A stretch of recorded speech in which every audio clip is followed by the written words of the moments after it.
Breaking ball hit by the third baseman, the diving Pena. Here comes Turner. Here comes Upton's throw, and the Dodgers win it 3-2.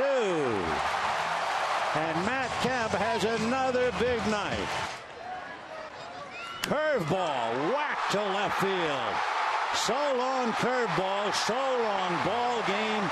Dodgers win it 5-2.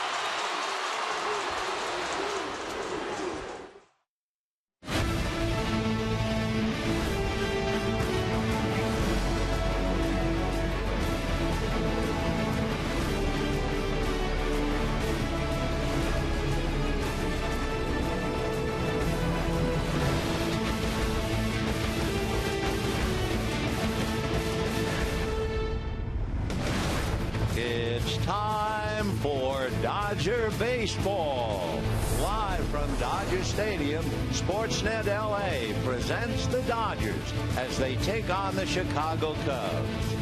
Hi, everybody, and a very pleasant Sunday to you, wherever you may be. Dodgers and Cubs, final game of the three-game series. They've each won one. And for the Dodgers, Josh Beckett will go up against a former Dodger, Edwin Jackson. One other tie-in as far as the starting pitchers are concerned, they have each pitched a no-hitter in their careers. Josh Beckett this year against the Philadelphia Phillies. A couple of years ago, Edwin Jackson pitched a no-hitter against Tampa Bay. Josh Beckett is 6-5.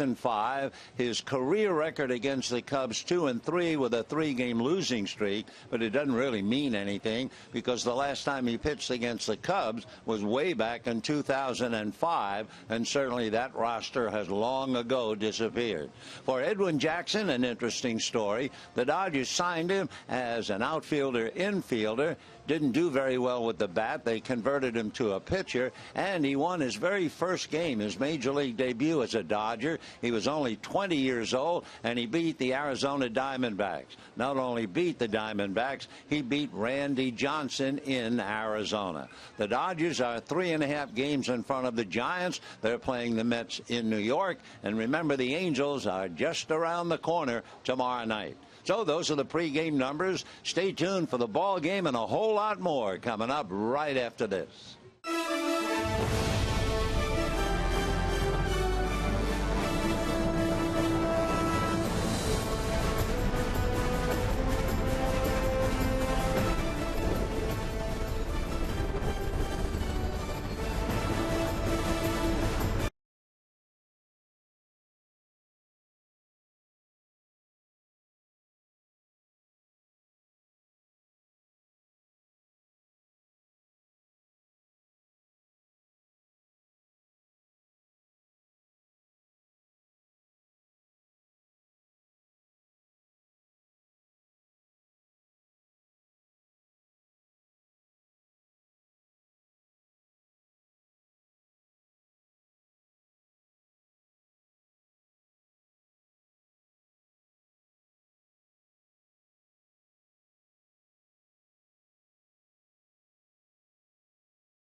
And Sunday to you, kind of an odd Sunday here at Dodger Stadium. After a lengthy game last night and some rain last night, we have the lights on, although we have a canopy of blue split in half by some powdery clouds, but otherwise things are in good shape.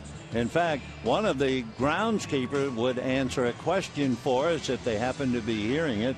The fact that despite the rain last night, the Dodger ground crew watered down the infield. So everything would certainly be in good shape. We were so thankful for the rain that we got. Here is this state tied up in knots because of the drought, and we'll take all we can get. For the Cubs, as they said, it was like playing in the East. Dodgers certainly felt like it was playing in Houston, at least with the humidity, but that's not going to stand in the way of the final game of the three-game series. We can take a look at Rick Renteria's starting lineup, and Chris Coghlan, the left fielder, opens up. He's been a very hot hitter for a month. Arismendi Alcantara, he will be the second baseman.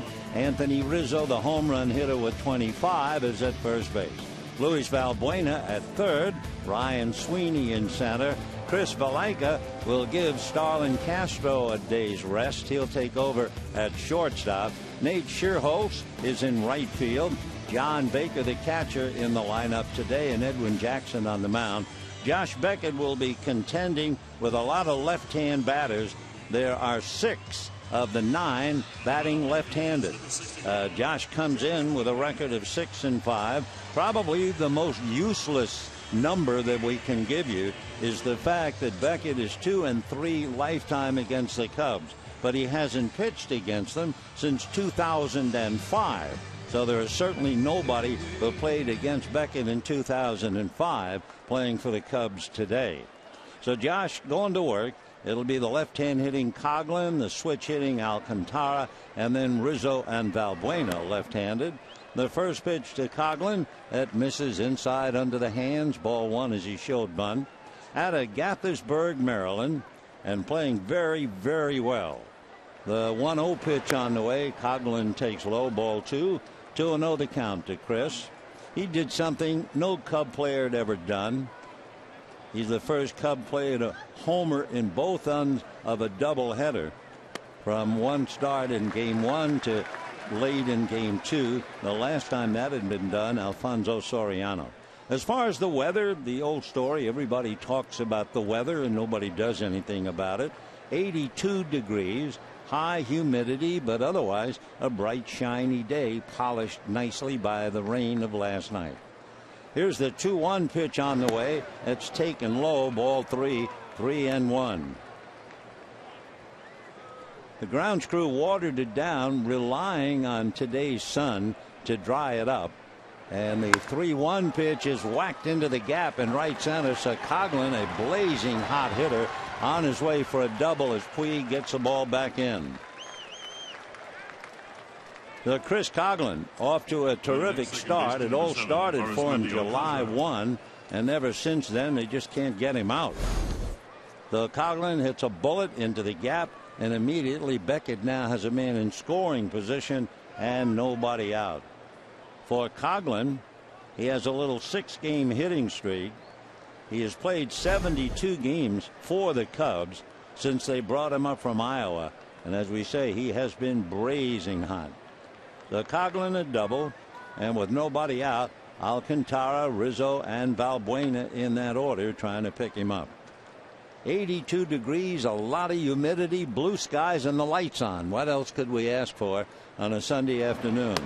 The off-speed pitch to the second baseman, high and away, ball 1, 1-0. He's played 20 games since being called up from Iowa on the 9th of July. And he's done very, very well. Switch hitter, batting left-handed. Beckett, very deliberate, set at the letters. Looks back, now comes to the plate, and the pitch low. Didn't look like a connection there. Beckett looked back. Ramirez broke to the bag, and Beckett pitched to the plate. 2 balls and no strikes the count. The matchup today, you have 2 pitchers, each the proud owner of a no-hitter, and a couple wearing some sun hats adds to the color in the stands as we await the 2-0 pitch on the way. Swung on and missed. and the count 2-1. So Chris Coghlan, who was the Rookie of the Year with the Marlins back in 2009, with his double, he's reached 27 of the last 29 games. What a way to come back to the Cubs. Right back to the way he played with the Marlins 5 years ago. Beckett with the count 2-1. On deck, Anthony Rizzo. 2-1 pitch coming up. Big jump at short and then diving back before Beckett can make a play is Coghlan. He really looked like he was going to try to steal third. He's stolen 3 out of 5. Jump, Ramirez cut to the bag, but Beckett held on to the ball. The Coghlan at second base with his double. 2-1 the count to Alcantara, the second baseman. Now Beckett ready, works the plate, and the bunt foul back, or maybe it was missed watching Butera go all the way back after it. Yeah. So it was missed by the batter and it was missed by the catcher. And we'll have to wait and see how they rule that. So all of a sudden Coghlan is at third base. Take another look. We'll first look for the contact, none, and the ball just went high off Butera's mitt. It will be a pass ball. Because remember, Drew Butera was behind the plate last night all 12 innings and commits a pass ball, the 9th this year. So a runner at third, nobody out. 2-2 the count. Beckett, deliberate anyway, has reason to be deliberate.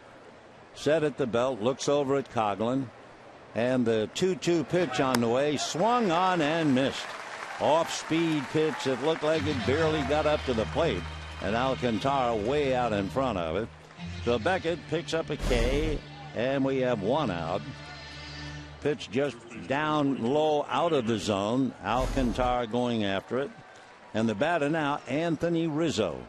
25 home runs, 59 runs batted in, hitting .286, 3 for 10 in the series, including a double and a couple of runs scored.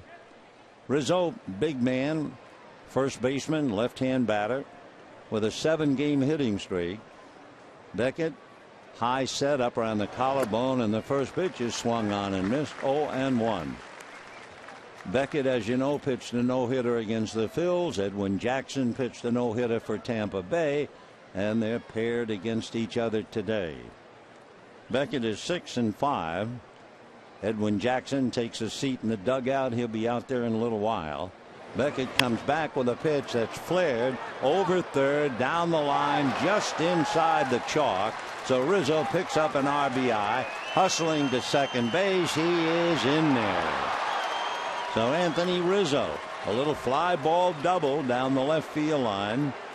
And the Cubs immediately jump out in front, 1-0. You know, it's the testimony to the game of baseball itself as we take another look at the fly ball double. But here you have the first place team in the National League West against the last place team in the National League Central. The last place team is 14 games behind the leader, Milwaukee. And the Dodgers, the first place team, 3.5 in front of the Giants. And yet, every game in this series, the Cubs had fought fiercely. Winning the first game, Dodgers had to go 12 to beat Renteria last night, and the Cubs come right back with a first-inning run today.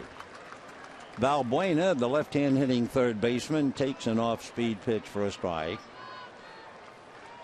Valbuena last night came in the game as a pinch hitter, struck out, stayed in, and flied out. In the first game, he had a home run and a single. He has 9 home runs, 37 runs batted in. Beckett comes back off speed. Valbuena way out in front of it. Beckett's change up at 76. So Coghlan drilled his double. Rizzo pop fly double. They look the exact same in the box score. We can duck in the fact that the Giants hammered the Mets 9-0 behind Madison Bumgarner.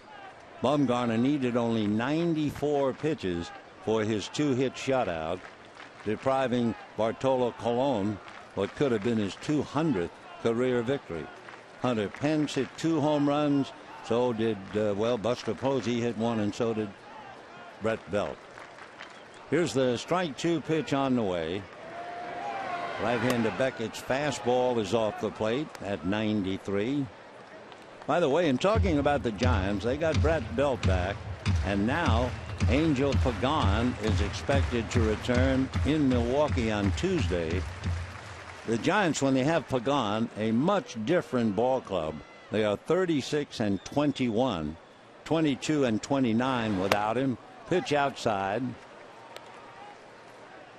So Valbuena up there runs the count to 2-2. We've had 2 doubles here in the first inning, and the Cubs are out in front 1-0. So with Belt back and Pagan due to come back on Tuesday, the Giants are a much better team. The next pitch is swung on and missed, and down goes Valbuena.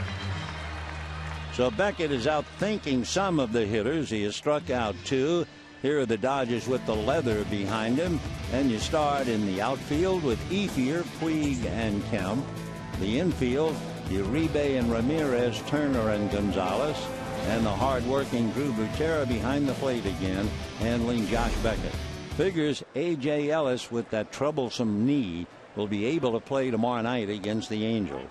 Off-speed pitch in for a strike to Ryan Sweeney. So Sweeney, the left-hand hitting center fielder, 3 home runs, 17 ribbies.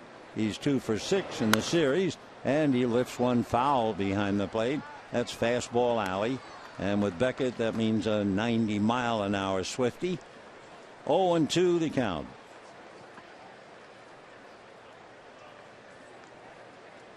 Sweeney 2 for 6 on the trip the Cubs are making.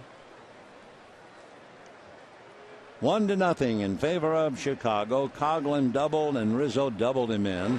Next pitch, fastball away, and the count 1-2.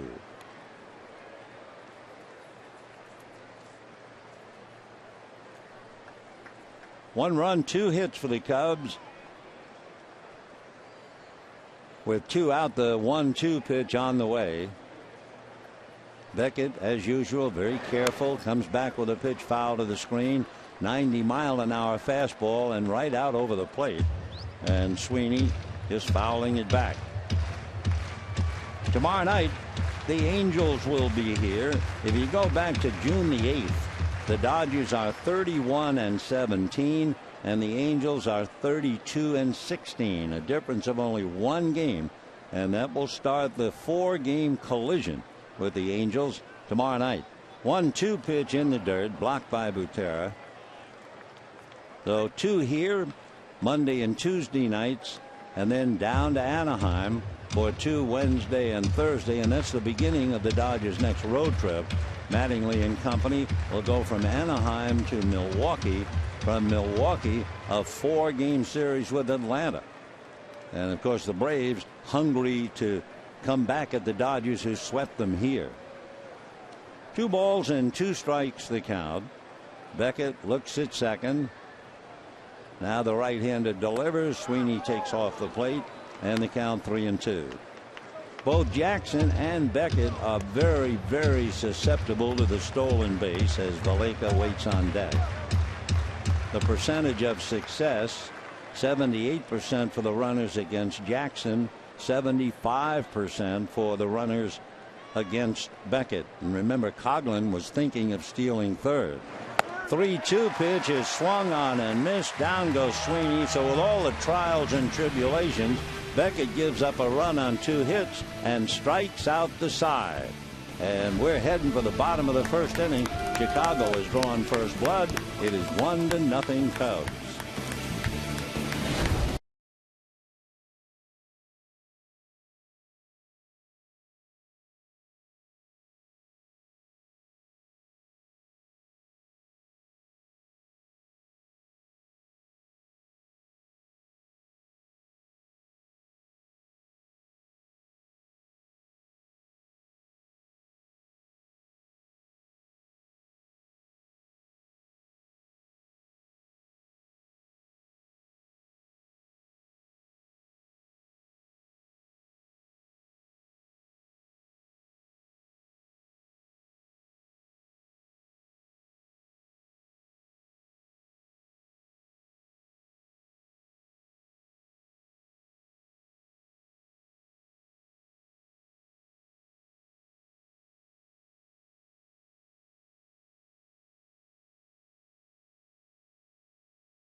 Doubles by Coghlan and Rizzo. Dodgers coming up in the bottom half of the first inning. And for Don Mattingly, his card reads this way. D. Gordon is going to sit down. That's news, but the Dodgers felt, although he wants to play every day and all the time, they figured that he needed a little rest. So Justin Turner has become a very valuable player. Played first base last night. Justin is at second base today.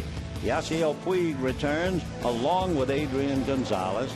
Last night's hero, Hanley Ramirez. Then you have Matt Kemp in right. Andre Ethier over a struggling Carl Crawford. Ethier's in left field.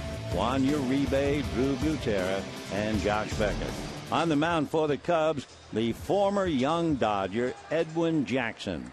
The Dodgers drafted him in the 6th round back in 2001 as an outfielder and or infielder.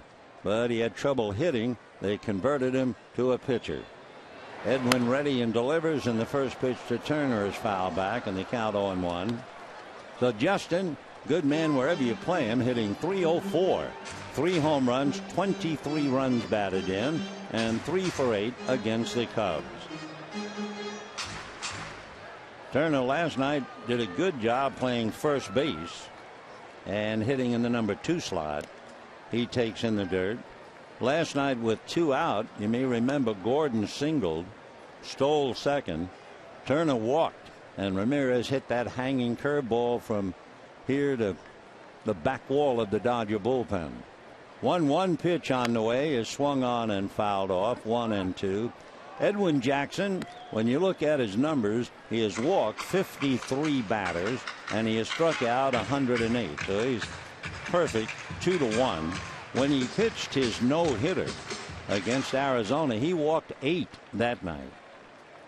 It was memorable for him and for all of us who were there. He was only 20 years old, making his major league debut, as Turner bangs one down the right field line. That will go to the box seat wall, picked up in right field and thrown in by Shearholtz. And standing at second base is Justin Turner. His 12th double. He has a triple and 3 home runs, and he continues his great play. So the dying run at second base, nobody out. We've had 3 hits in the first inning, 3 doubles. 2 doubles by the Cubs, and Turner now bangs one the other way. He's very good at going the other way. Last night he had 3 singles. He also lined out to right. So Justin off and running with his 12th double. Now Puig, Gonzalez, and Ramirez trying to pick him up. Edwin Jackson was outpitched by others as far as walks are concerned, who pitched a no-hitter. Puig hitting .321, 13 home runs, 53 runs batted in, and ball 1. Yasiel last night learned a lesson. He came off the bench in the 7th inning, singled up the middle, and then was picked off standing up, going back. Anthony Rizzo able to put the tag on him, right on his knee. Puig was puzzled, came back to the dugout, and then Adrian Gonzalez in pantomime was showing him what happened. So 1 ball and no strikes to Puig. Jackson set, right-handed delivers, and it's high. 2 balls and no strikes. Boy, Edwin Jackson working on Puig has come a long way since we first saw him. Edwin celebrating his birthday when he beat the Arizona Diamondbacks and Randy Johnson, if you please. Edwin out of a stretch. Now the 2-0 pitch. Puig shows bunt, and the pitch is outside. Ball 3, 3-0. So Turner at second, nobody out. 1-0 Cubs first inning. Edwin Jackson was born out of the country. He was born in West Germany. His father served in the Army for 23 years, so he bounced around a lot. And he's also bounced around a lot in his baseball career. The Cubs are his 8th team. But it all started with the Dodgers when he first came up in 2003. Edwin set at the belt. The 3-0 pitch on the way. Puig again shows bunt, takes a strike, and the count 3-1. Waiting on deck, Adrian Gonzalez. The years have certainly run by. I mean, we remember vividly the young 20-year-old winning in Arizona. In May, he passed over 1,500 career innings. 3-1 pitch, and Puig ground ball wide to third, stumbling grab by Valbuena, and he throws late, and the Dodgers have runners at first and second. Now we'll watch Puig. Remember, he was rested because of a mild, tight hamstring, and the Dodgers watching him very, very carefully as he walks back to first. Valbuena made a good diving stop on a ball headed for left field. Puig, running as hard as he can, was able to beat the throw. Turner, with the ball hit ahead of him, stayed at second base. Lopes over to talk to Puig, but no sign that he hurt himself. He certainly extended the right leg in lunging to the bag and beat the throw because of it. So a double and a single. First and second, nobody out. And the batter is Adrian Gonzalez. Adrian, the big man for the Dodgers, 15 home runs, 71 runs batted in. 2 on, nobody out. Jackson set. Edwin delivers off-speed foul back. With 71 RBIs, that gets your attention. In fact, he's right up there for the most RBIs in the National League. The great young Giancarlo Stanton of Miami has 74. Adrian 71. Paul Goldschmidt, we'll tell you about him, 69. Desmond 66. McCutchen 66. Paul Goldschmidt looks like he's finished for the year. Strike one, pitch on the way, is swung on and belted into right center field. Racing over to play the carom is Schierholtz, and the Dodgers are going to have the bases loaded with nobody out because the ball was hit. Schierholtz had a pretty good jump, and the runners were afraid the ball would be caught. So a double by Turner, a single by Puig, a single by Gonzalez. Bases loaded, nobody out. So Gonzalez figures to drive in a run or 3 on that kind of a shot. But since Schierholtz came racing over, Turner had to play it conservatively, waited, and then went to the bag and tagged, thinking it might be caught. So with all of that, Justin made it to third just in time. So with the bases loaded and nobody out, the stage is set. Wow, what a moment for last night's hero, Hanley Ramirez. Ramirez, who hit the dreaded hanging curveball to the back wall of the Dodger bullpen. Interestingly, his first career walk-off home run. So Hanley waits. Andy has a shot up the middle, fielded by Alcantara. To his shortstop Valaika, over to first to Rizzo for the double play. Scoring is Justin Turner. And it shows you how quickly you go from the penthouse to the basement. Penthouse last night, basement now for Hanley Ramirez. So the Dodgers get 3 hits in the first inning, get a double play to score 1, and now waiting for Matt Kemp. So Hanley puts the chopping blocks to what looked like a runaway inning, and Matt Kemp coming up. Yasiel Puig over at third base. Gonzalez was erased. Turner brought the run in. So the Dodgers getting the minimum out of the maximum, unless Kemp does something dramatic. So Jackson almost out of a horrific first inning. Edwin set at the belt, looks over at third, comes to the hitters high, ball 1-0. With all of his other problems, by the way, Jackson has 8 wild pitches. So Puig at the ready. We have a 1-1 tie, bottom of the first inning. Edwin again set, comes back 1-0, and the breaking ball is a strike, and the count 1-1. Jackson 1-6 in his last 10 starts, and he is 0-6 on the road in his last 8 road starts. His earned run average is over 6 over that stretch. 1-1 pitch swung on late. Good 94-mile-an-hour fastball, and it was by Kemp. 1-2 to Matt. So Turner opened with a double to right. Puig got an infield single. Gonzalez hit one to the wall in right center and wound up with as long a single as you're going to see. and that just loaded the bases. Here's the 1-2 pitch off the plate. Ramirez then bangs into the double play to get Turner home, and Puig is left at third base. So Josh Beckett even at 1, hoping for a go-ahead run as he sits, I was going to say in the cool of the dugout, but it's very muggy here. This is like a game played back east. 2-2 pitch coming up. Jackson delivers, fastball chopped, fair ball back at third, long throw by Valbuena, and the Dodgers do it, as only the Dodgers can do. 3 hits in a row to open up the game, and they get 1 run. And at the end of an inning, we have a 1-1 tie.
Playing down on the field and up here in the stand.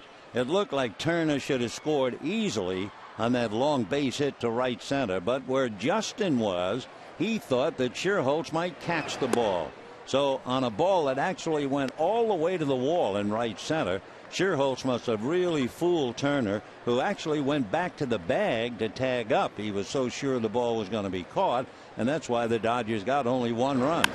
Line foul off third. Off the bat of Valaika. Chris playing shortstop. Local boy, born in Santa Monica, went to Hart High School. Valaika just up from Iowa. 1-1 second inning. There's one other thing the Dodgers should take to heart. They should never load the bases. I mean, that might look good, but they shouldn't do it. The 1-1 pitch all the way to the backstop, ball 2. The Dodgers with the bases loaded are last in the major leagues. Last. They are 11 for 69. That's a 159 batting average. They have 20 strikeouts. And Hanley Ramirez 1 for 10. So that's the solution, the answer to the problem. You just don't load the bases. 1 run, 2 hits for the Cubs. 1 run, 3 hits for the Dodgers. Beckett ready and comes back. 3-1, and the fastball fouled away. Valaika, the local boy, getting his feet wet here at Dodger Stadium. This has to be kind of a thrill for him.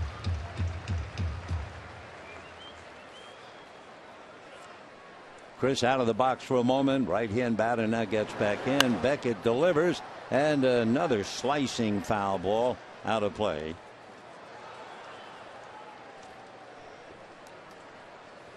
Cubs scored on 2 doubles. Coughlin ripped a double to right center, went to third on a pass ball, scored on a 1-out flare double off the bat of Anthony Rizzo. 3-2 pitch is swung on and missed, and down goes Valaika. That is the 4th strikeout for Josh Beckett. It's interesting, too, because Beckett is doing it his usual way. He is not overpowering the hitters, anything but. So 4 strikeouts. There are the outs so far, with 1 out in the 2nd inning.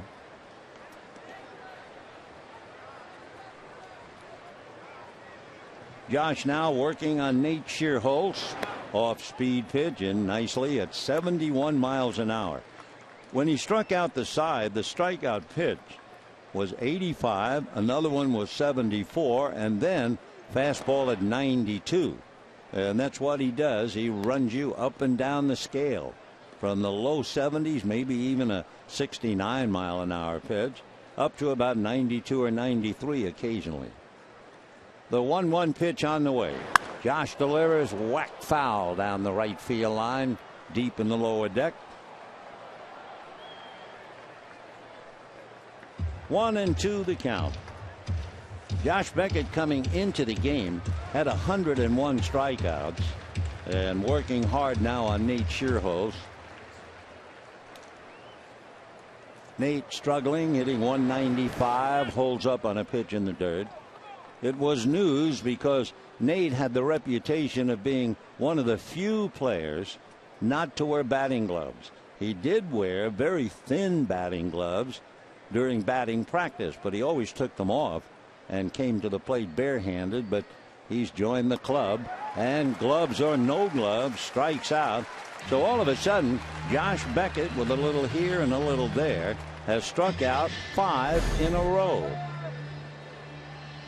So what he's doing is pitching, a lot different than some of the fellows who just kind of rear back and throw the smoke.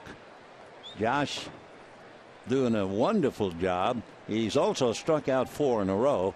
And here's the veteran catcher, John Baker, who swings, lifts it. A trio of Dodgers looking, and it's going to be Puig, the center fielder, and that'll be that. So Baker doesn't hang around. Another nice inning for Beckett, and we're heading to the bottom of the 2nd inning, and we have a 1-1 tie.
Be sure you bring your friends and family to Dodger Stadium Saturday, August the 16th. Baseball and a movie. Final date in the Dodger Stadium movie series featuring the classic baseball film, The Natural. The movie screening will begin after the game with the Brewers. And for more information and tickets, be sure to visit Dodgers.com/movies. A lot going on, and we're just going to the 2nd inning. A 1-1 tie. Josh Beckett has struck out 5. Edwin Jackson had the bases loaded and nobody out, and the Dodgers were lucky to get 1. So now it'll be Andre Ethier, Juan Uribe, and Drew Butera. Andre hitting .245. Jackson, both feet on the rubber, looks down, turns now, and the right-handed delivers. Ethier takes low, ball 1. Andre came into last night's game and struck out as a pinch hitter, stayed in the game and struck out.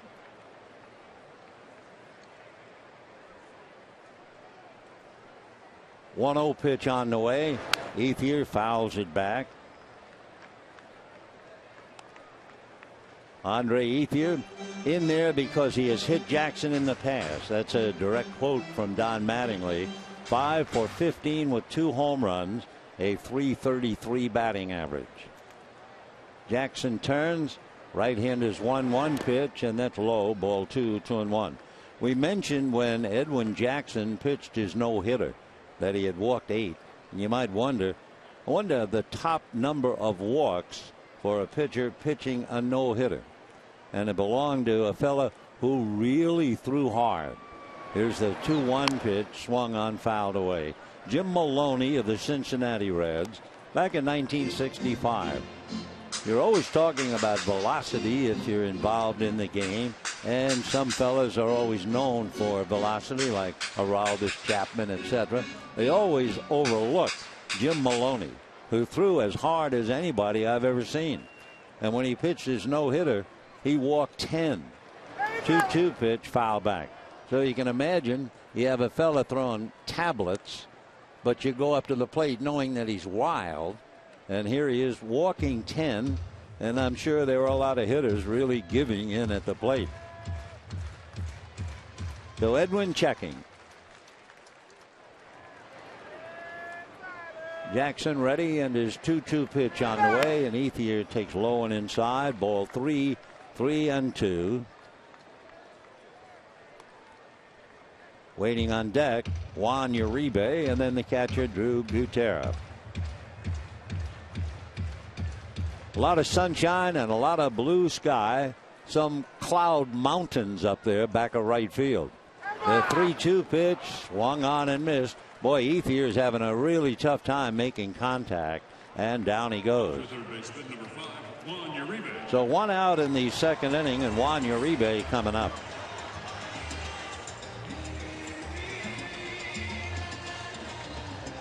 Juan Uribe back to the starting lineup last night. 1 for 5, had a double, but the Dodgers left him at third. Giants won big, as they say. They beat the Mets 9-0. Madison Bumgarner, a 2-hitter. The first pitch now to Uribe is line foul down the right field line. Hunter Pence, Buster Posey, Brandon Belt all contributed.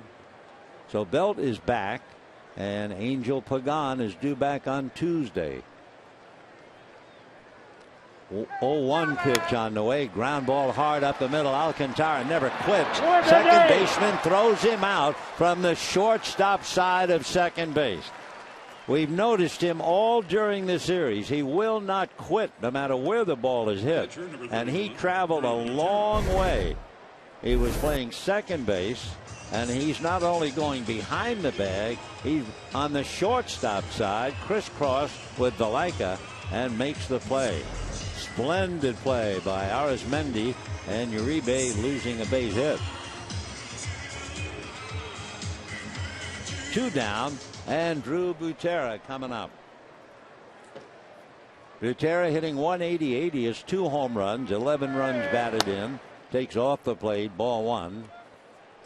A.J. Ellis figures to be back in the lineup tomorrow. He's hitting .194 with no home runs, 10 runs batted in. The 1-0 pitch on the way. Butera swings, doesn't get it. 1-1 to count. 1 run, 2 hits for the Cubs. 1 run, 3 hits for the Dodgers, who had the bases loaded and nobody out in the first inning, and were fortunate to get a run. 1-1 pitch on the way. Swung on and missed. 1-2. Every right-hand hitter the Dodgers have The Cubs have their second baseman, Alcantara, way over to his right, and he's taken away a lot of base hits. Breaking ball off the plate. Jackson thought he had strike 3. 2-2 the count to Drew.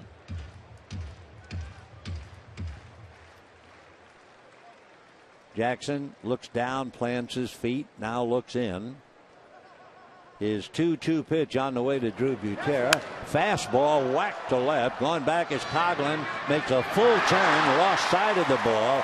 And into second base with a stand-up double goes Butera.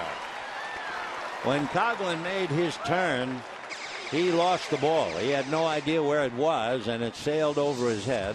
It was a catchable ball, but you had to get the good jump right away, and Coghlan did not. Looking right, then turned left, then turned back around. So he really did a 360 out there. One problem in the daytime following a night game, looking into the shirt sleeve crowd. So Coghlan, a 2-out double over his head, and here's Josh Beckett. Beckett taking all the way, and it's a strike. Josh, however, is a pretty good hitter. He has 7 hits, 2 RBIs. Strikes out about a third of the time, which is very good for a pitcher. Strike 1 pitch on the way. Jackson off the plate. We have a 1-1 tie here in the bottom of the second inning. Waiting on deck, the leadoff man, Justin Turner.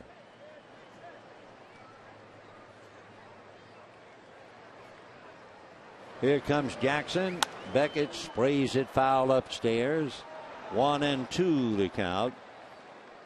So we're in the second inning. The Dodgers have 2 doubles and a single and 1 run.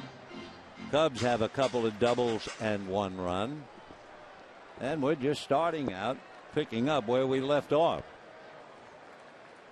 1 ball and 2 strikes. Jackson ready, and another foul ball upstairs.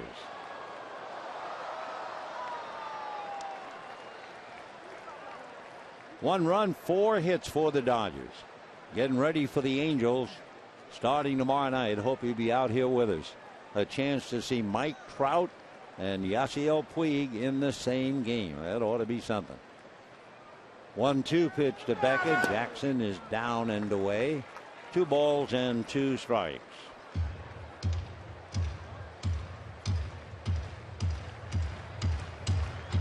Beckett, straight up hitter.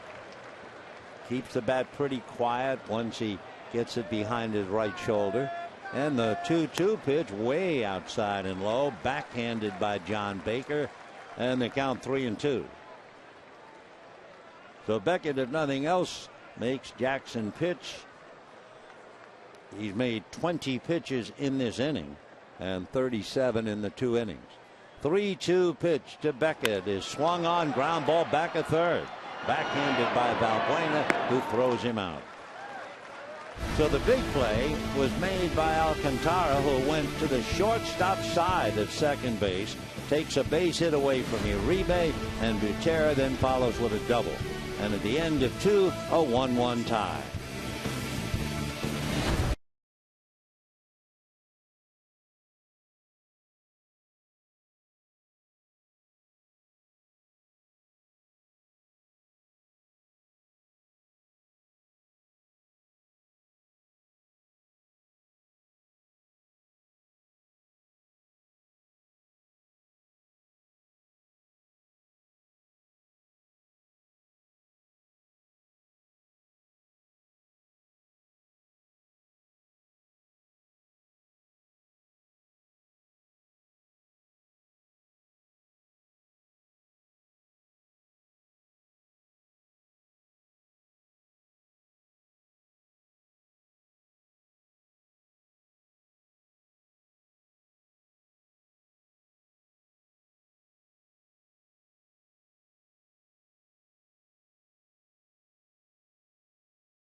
Top of the third inning. If you're on television with us, you can see the mountains of clouds, probably thunderheads out there in right field. You would guess and hope some rain in the mountains, and would certainly pray for some rain down here. We were wondering before the game, the infield had been wet from last night, and yet the Dodger grounds crew was watering down the infield. They were doing that because, first of all, the infield had been terribly dry until last night's rain, and they knew, apparently, the weather report, they were going to get a lot of sunshine, a lot of heat, and the infield would dry up quickly, and sure enough, it has. So the Dodgers have a very wise man at the controls for the grounds crew, and that would be Eric Hansen, who year in and year out does a tremendous job. And what a job it is, how important to have the field in great shape to play your 81 home games. Josh Beckett has now 1,900 strikeouts when he struck out Nate Schierholtz in the second inning. So now it'll be Edwin Jackson to start it off. Jackson has 5 hits, right-hand batter, takes ball 1. He has struck out a little more than half the time as Beckett concentrates on him. That was Edwin's problem when the Dodgers signed him as an outfielder. Swings, doesn't get it, and the count 0-2. How well I remember his major league debut. Edwin Jackson, 20 years old, pitching against the great Randy Johnson in Arizona. Looked like a mismatch. Pitch is low, ball 1. But he was more than equal to the task, and it was kind of nice. His mom and dad and I believe sister was sitting directly behind the Dodger dugout. And there's a drive into center for a base hit. So Edwin Jackson comes up with his 5th hit. Beckett has struck out 5, and Jackson singles. And just to conclude the thought, watching 20-year-old Jackson getting the outs, his father was on a cell phone for the entire game, talking to people, I believe, back maybe in wherever he was living at the time, maybe in Georgia. It was a lovely night and a great memory for him. And now a base hit. So that'll bring up Coghlan, who doubled in the first inning. 0-1. Left-hand hitter went to third on a pass ball, and then Anthony Rizzo had a little flare double. It just did hit the foul line to cash him in. Coghlan, sent out, has come back roaring, playing like he did when he was a rookie. Chris waits. Beckett, very deliberate as always, set up around the belt, then moves it up to the letters. Slow curveball in for a strike. That hurried up there at 73. It's always a thrill to see somebody rear back and throw 98, but it's also baseball at its purest, watching a veteran like Beckett try to outthink the hitter. He can't just throw the ball by. He can't just muscle his way to a win. Every pitch is made after deep thought. But of course, for Beckett, he's got 243 decisions. He's got 2,050 innings. So you have very much the definition of a veteran pitcher. Beckett ready, fastball, but missed the outside corner. He had 92. Coghlan, a big fan. He's from Maryland, so he was a big fan of Cal Ripken Jr. That's why he wears number 8. Went to the University of Mississippi and with a first-round pick by the Marlins. 2-2 on the way inside on number 8, and we have a 3-2 count. Coghlan, good size, 6'1", 200. Hitting behind him is the wonderful young second baseman Alcantara, who made that very important play on Uribe that preceded the double by Butera. 3-2. Jackson at first not going, and the pitch hit in the air to center, almost in his tracks as Puig.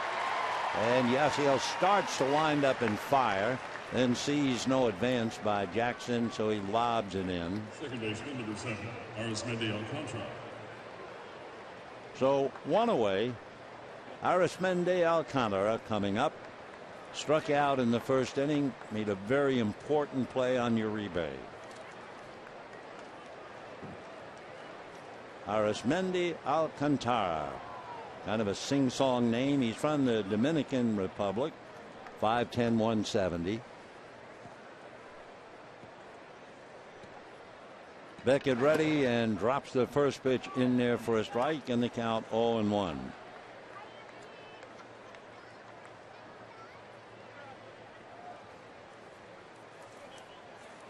No balls, 1 strike. Beckett set, ready, and the strike 1 pitch, breaking ball in the dirt, ball 2, and the count 2-1.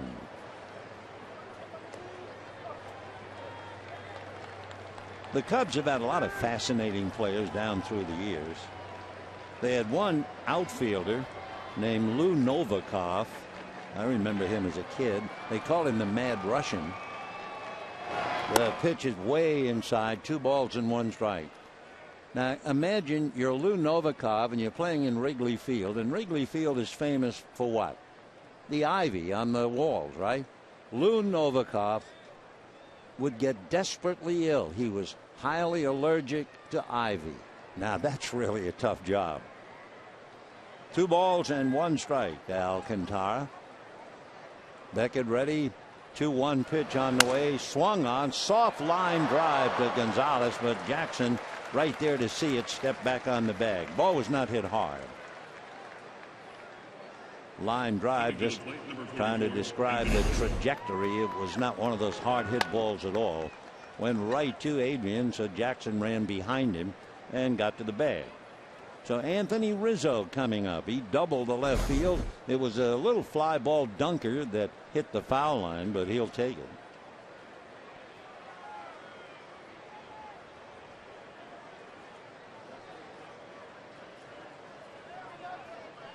Third inning. Anthony Rizzo, they got the RBI, getting Coghlan home. We have a 1-1 tie here. Top of the third. Beckett delivers in on the hands, and it's pulled foul. Rizzo turning, pulling it too much.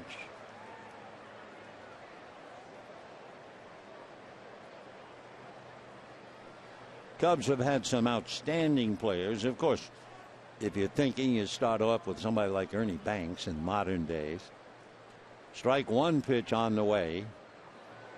Beckett set, ready, comes to his hitter low. 1 ball, 1 strike. It was interesting in the '89 League Championship Series, Cubs and Giants, and the 2 first basemen were really something. Will Clark and Mark Grace collected between them 24 hits, 16 RBIs, and they had a combined batting average of .649. Remarkable performance by 2 very fine first basemen. 1-1 pitch in the dirt, ball 2, 2-1 the count. Well, you also think of Andre Dawson. He became the second player in Major League history to have 2,000 hits, 300 home runs, and 300 stolen bases. Who did he join? Sure, Willie Mays.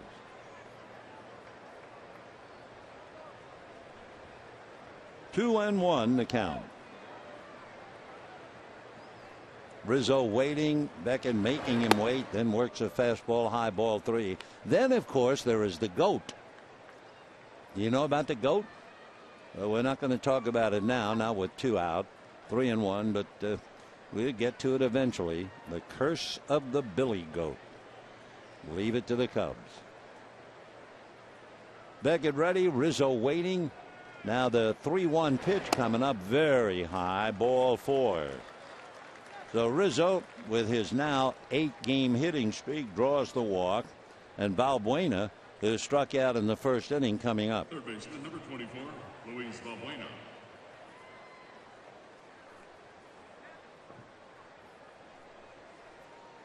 Valbuena coming up, hitting .250, 9 home runs, 37 runs batted in. Has done a good job at third base. Lewis waiting and Beckett making him wait. 2 on, 2 out, third inning, 1-1. Beckett delivers, and the first pitch swung on and missed. Good fastball at 90. He's not overpowering at 90. It's where he's putting it. 1 run, 3 hits for the Cubs. 1 run, 4 hits for the Dodgers. And we're in the third inning.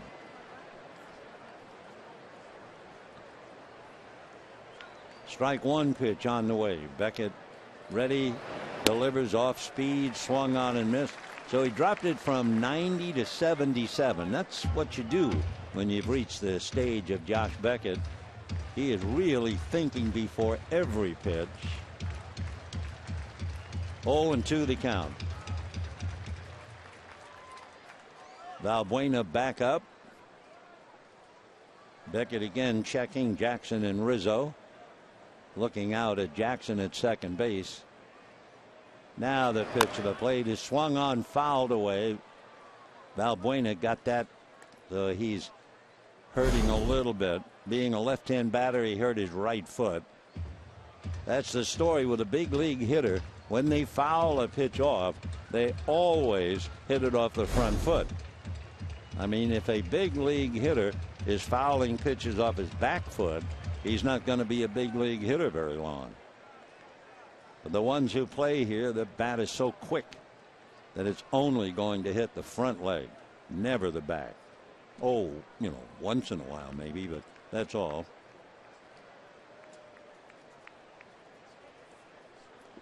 So Valbuena not quite ready, trying to walk it off, but it hurts. Trying to put a little weight on the right leg. He has a shin guard to protect the right leg, so he's beating himself up, but that thing apparently got him on the foot.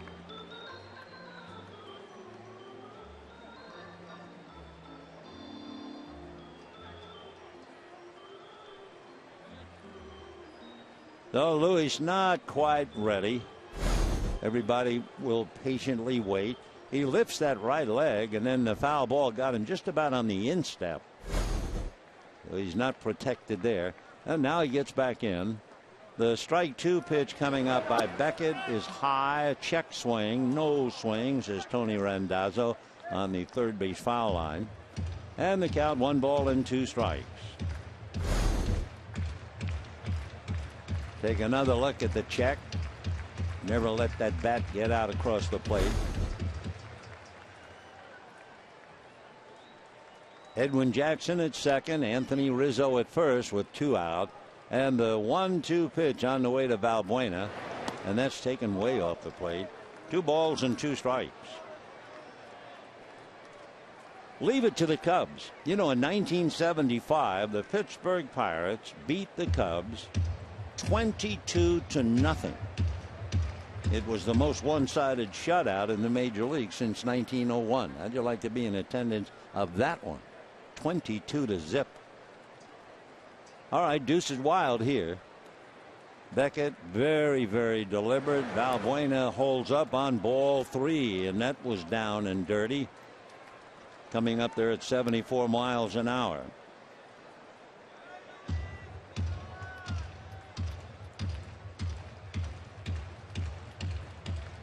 So 3-2 on deck. You have Ryan Sweeney. Valbuena's not finished, and the runners will be going with 2 out on a 3-2 count. Beckett lifts his head, looks in to get a sign from Butera.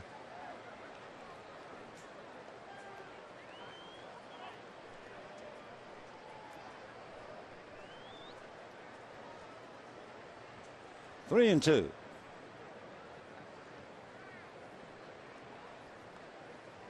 Jackson and Rizzo poised and at the ready. There they go. And the breaking ball is low, ball 4. So Valbuena walks, and that loads up the bases here in the third inning. And the batter will be the left-hand hitting Ryan Sweeney. Batting next, center fielder, number 6, Ryan Sweeney. Sweeney, the center fielder, with a chance to do some damage. Ryan from Cedar Rapids, Iowa, was originally a second-round pick by the White Sox. So he has Jackson at third, Rizzo at second, Valbuena at first, Beckett in trouble, and the young left-hand hitter checking in. Signed by the White Sox, he first came up about 4 years after he signed, but he didn't stay, and a slow breaking ball for a strike. Went over to the Oakland A's and was there from '08 for 4 years, then to the Red Sox, and finally made his way to the Cubs. High school, he was a very good pitcher as well as the outfielder he is. So he has a good arm. Strike one pitch to Ryan, swung on and foul to the screen. Beckett this time getting up to 89 miles an hour. Ryan Sweeney committed to go to San Diego State out of high school.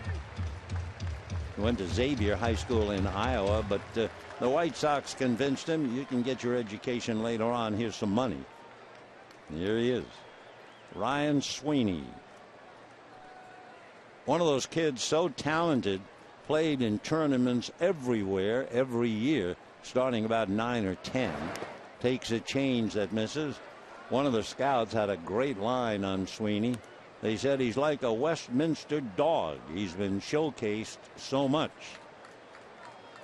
Hard worker.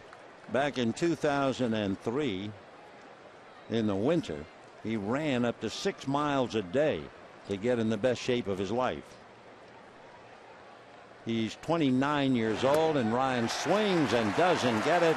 And after running 6 miles, he will walk back to the dugout. So the Cubs leave 3. Beckett dodges a bullet. Yasiel Puig, we will see him back second. And of course, one of the more exciting players in the game. You can see him tomorrow night against the Angels. 1-1.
How about the GOAT? In case you are not familiar with the story, it goes way back to 1945 when a Chicago bar owner by the name of Billy Cianis hexed the team. What happened was ushers booted him and his pet goat out of a World Series game, and that was the curse. As he said, you kick my goat out, you'll never win another one. Started in 45. And by the way, Billy Cianis, the bar owner, paid $14.40 for the GOAT. That was for 2 tickets, one for him, and one for his goat, but he never got to use it. Where do goats sit in Wrigley Field? You know what they have done, though? They've turned it into a great idea. Two fellas named Jeremy Freeman and Peter Scott, they got together and founded Reverse the Curse Chicago, and it becomes a social enterprise that uses fan donations to buy goats for families in developing nations. So it worked out to be a good idea. But that was the curse of the goat put upon the Cubs. Bottom of the third, here's Turner. Justin takes off the plate. Ball one, 1-0. I used to love to go to Chicago. Of all the cities, the only trouble with going to Chicago, the 1-0 pitch, check swing for a strike. You get so accustomed to playing night games, and all of a sudden you go there, and of course in the old days they were all day games, and it really kind of threw your system out a little. But Wrigley Field, oh, what a fun place that is, and still is. 1-1 pitch, low and away, ball two, 2-1. And the players have fun with the crowd. I can see in my mind Roger McDowell when he was with the New York Mets. He did it with the Dodgers too. 2-1 pitch, swung on and missed, 2-2. On a day like today in Chicago, and they have many of them, Roger, as the visiting team, went out into left field, got a groundkeeper's hose, and he would wet down the people in the left field bleachers, and they loved it. It is really party time in their bleachers. 2-2 pitch on the way, and Turner fouls it back. And it should be duly noted, and this is why the Cubs are relaxed, no pressure. So many of the fans in the left field pavilion are young. I mean, college age. They are out there to really just have some laughs. So it's a very happy atmosphere. And boy, what a fun ballpark. 2-2 the count. Turner slices one, just foul. So Justin goes the other way very, very well. Comes back to try it again. 2 balls and 2 strikes. Yeah, the ivy in Wrigley Field. The first thing anyone knowing anything about the game does, check the flags in Wrigley to see where the wind is blowing. It's always blowing, either in or out. 2-2 the count. Turner, Puig, and Gonzalez. Jackson ready. Edwin comes back, and the fastball is high, ball 3.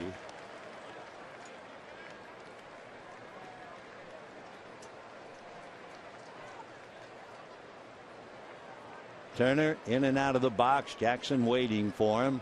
We have a 1-1 tie. We're in the 3rd inning. And the pitch is reached for and poked into right field. How do you like that? So Turner, who doubled to right, singles to right. Last night, twice he singled to right and lined out to right. And in the first game, he singled to center. Justin, no wonder he's hitting 300, going the other way so much. And he's 2 for 2 today. Doesn't say you have to hit the ball hard. It just says you have to hit it. So Yasiel Puig, who had the infield single, was a great diving stop by Valbuena. Yasiel beat the throw, putting up numbers against the Cubs, hitting .538 in 9 games. Here comes Edwin Jackson in the first pitch, high and away, ball 1.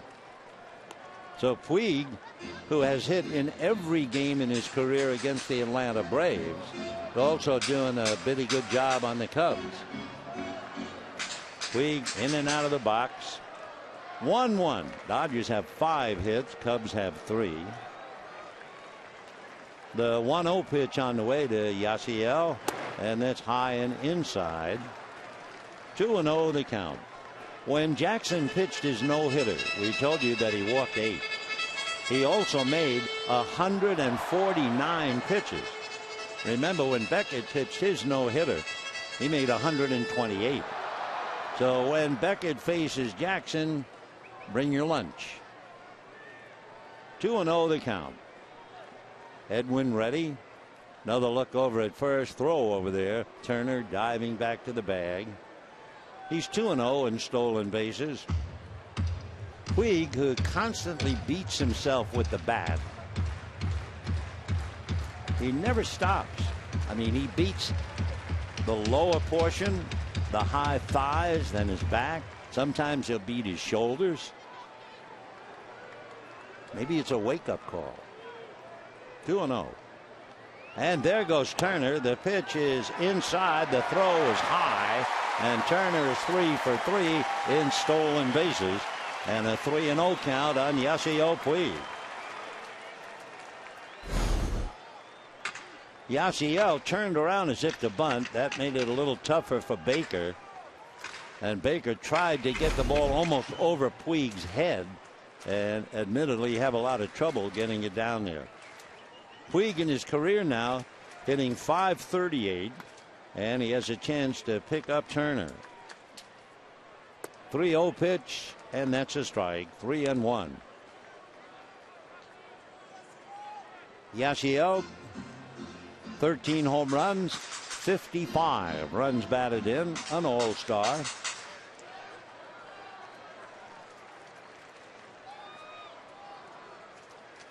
Three balls, one strike.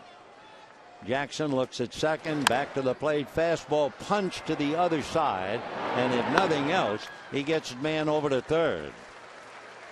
Though that was a pretty good bit of hitting, and those who understand applaud Puig. Going the other way to make sure Turner gets to the third and leave it up to Adrian Gonzalez.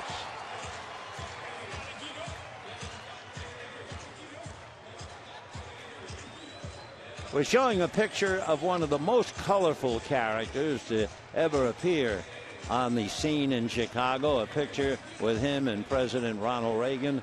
And we're talking about Harry Carey. But of course, before Harry went to Chicago, he was the most colorful guy in St. Louis. Harry just had color wherever he wanted. The infield is up. 1 ball and no strikes. Adrian hit the longest single you'll ever want to see. Turner at second base for some reason thought that Nate Schierholtz would catch it. So Turner went back to tag up and could only go to third. With the infield up, he takes the strike and the count 1-1. So Adrian has 71 RBIs, lost number 72, but now Turner is even closer to home plate. Justin is down the line from third. Jackson's 1-1 pitch on the way, taken low and away. Whoops, check me on that. David Ragley straightened up, called it, so it was a little late, and Adrian, unhappy, walks away. So the pitch is down there. You see the umpire straighten up, and then all of a sudden the call. Okay, 1 ball and 2 strikes. Not okay if you're Gonzalez. Infield up in a 1-1 tie, only the third inning. Turner at third base. The 1-2 pitch to Adrian Gonzalez, taken low. 2-2 the count. David Rackley, we don't know very much about David. This would be his second year as a major league umpire. We do know he lives in North Carolina. Spent a lot of time in the minor leagues. And finally had his first assignment briefly 4 years ago. Gonzalez fouls it away upstairs off third, and the count remains 2 balls and 2 strikes. Final score: the Cardinals beat Milwaukee 3-2. John Lackey got his first win as a Cardinal. 2 balls and 2 strikes. Matt Garza had a 1-hitter through 6, and as soon as he went out, Cardinals scored 3 to turn it around and win 3-2. The Cardinals in pursuit of Milwaukee. They're 1 game back. When the game started, Pittsburgh was 1.5 back. So the Central Division is really tightening up, although the Cubs remain last, 14 back. 2-2 the count to Adrian Gonzalez. Rick Renteria watching Edwin. Rick, local boy from Southgate. 2-2 pitch on the way is reached for and missed. So Adrian Gonzalez chasing a pitch off the plate, maybe trying to hit it to left field, and strikes out. The Dodgers are certainly not a group of clutch hitters, and that was way off the plate. And that was no more indicated in the first inning. They had the bases loaded, nobody out. We told you they just don't hit a lick with the bases loaded, but they did manage to get one. Hanley Ramirez hit into a double play in that first inning. Edwin Jackson with a runner at third, remember, has 8 wild pitches. He doesn't want to think of it. On deck, Matt Kemp. 1-1 tie. Jackson's pitch, first ball, ground ball to the right side, and the Dodgers leave another in scoring position. They left Gutierrez at second in the second inning. So at the end of 3, we have a 1-1 tie.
Is brought to you by Jack in the Box. Head to Jack in the Box for the new jalapeno ranch or barbecue ultimate cheeseburgers at participating restaurants. And by the all-new Chrysler 200, America's import. 4th inning in a 1-1 tie. If you wonder why the last place Cubs are giving the Dodgers a bad time in this series, Game 3, each team is 1-1. You could sum it up in one little collection of numbers. Strike. The Dodgers with runners in scoring position in the series, batting .136, 3 for 22. That sounds anything but like a first place team.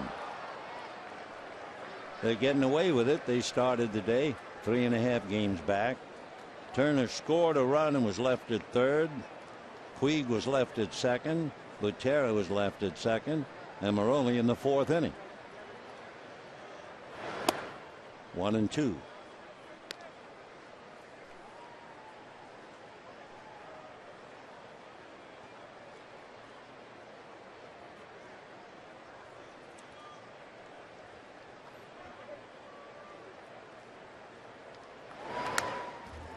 Just did get a little of it.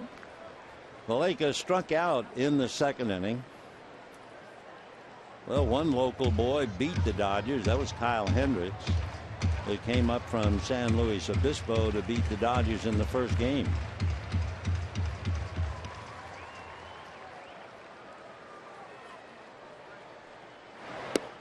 That's a little low. 2-2 the count.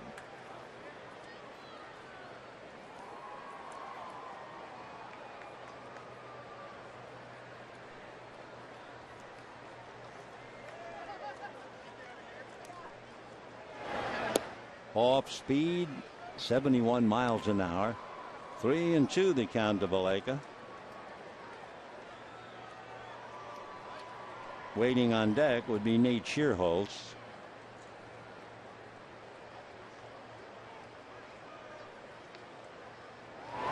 And he misses with a fastball. So Valaika draws a walk. And for Beckett, he has 5 strikeouts, but he has now walked 3, so he's fighting it. He allowed a couple of doubles in the first inning for the run. You can't think or talk about the Chicago Cubs without thinking about Ernie Banks. I mean, Ernie, 2-time MVP, hit 512 home runs, always a big smile, an extremely popular man. Not only in Chicago, everybody likes Ernie. Pitch ball 1. In fact, he was so valuable to the Cubs when he played. Jimmy Dykes, who was managing the White Sox at the time, said without Banks, the Cubs would finish in Albuquerque. That's how bad they were in the major leagues. 1-1.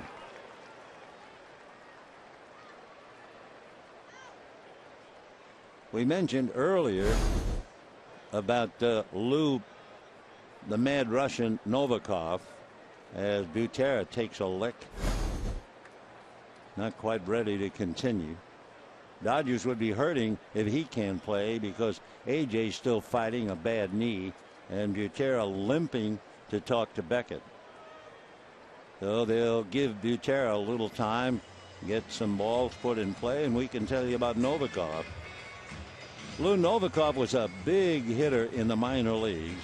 He was a notorious bad ball hitter.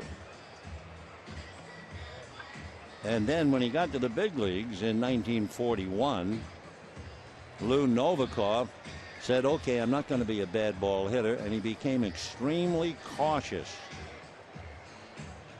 So cautious that Philip Wrigley, the owner of the Cubs, said to Novikov, I'll tell you what I'll do, Lou.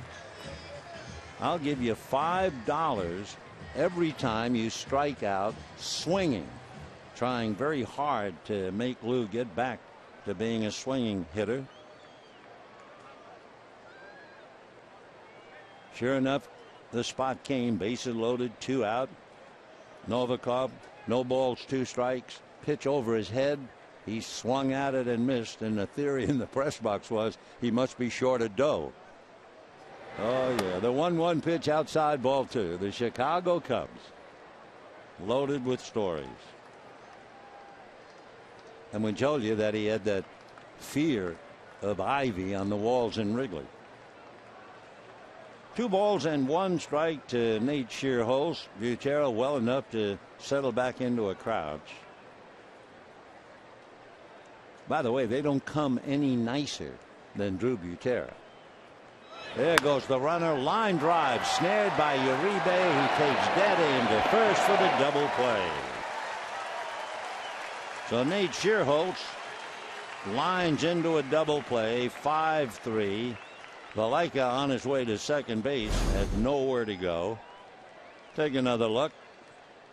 Uribe snares, plenty of time to wait for Gonzalez, and then flips it over there. Valaika not even in sight.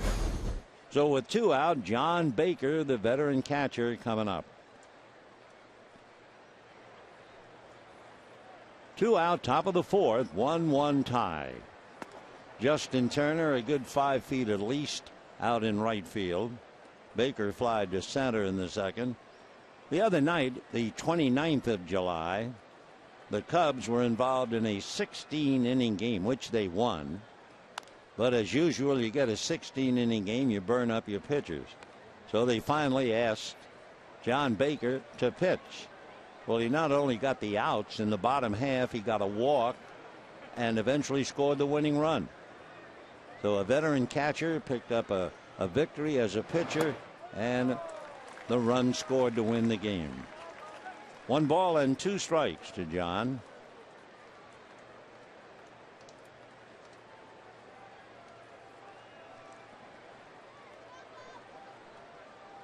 Beckett ready and comes back. 2-2. Beckett has made 82 pitches. Through 3 innings, Edwin Jackson made 59. Breaking ball, 3-2. Beckett struck out the side in the first inning, picked up 2 more strikeouts in the second, but he's a little too fine, and all of a sudden he has walked 3. Waiting on deck, the pitcher, Edwin Jackson. Ground ball, foul ball, still 3-2.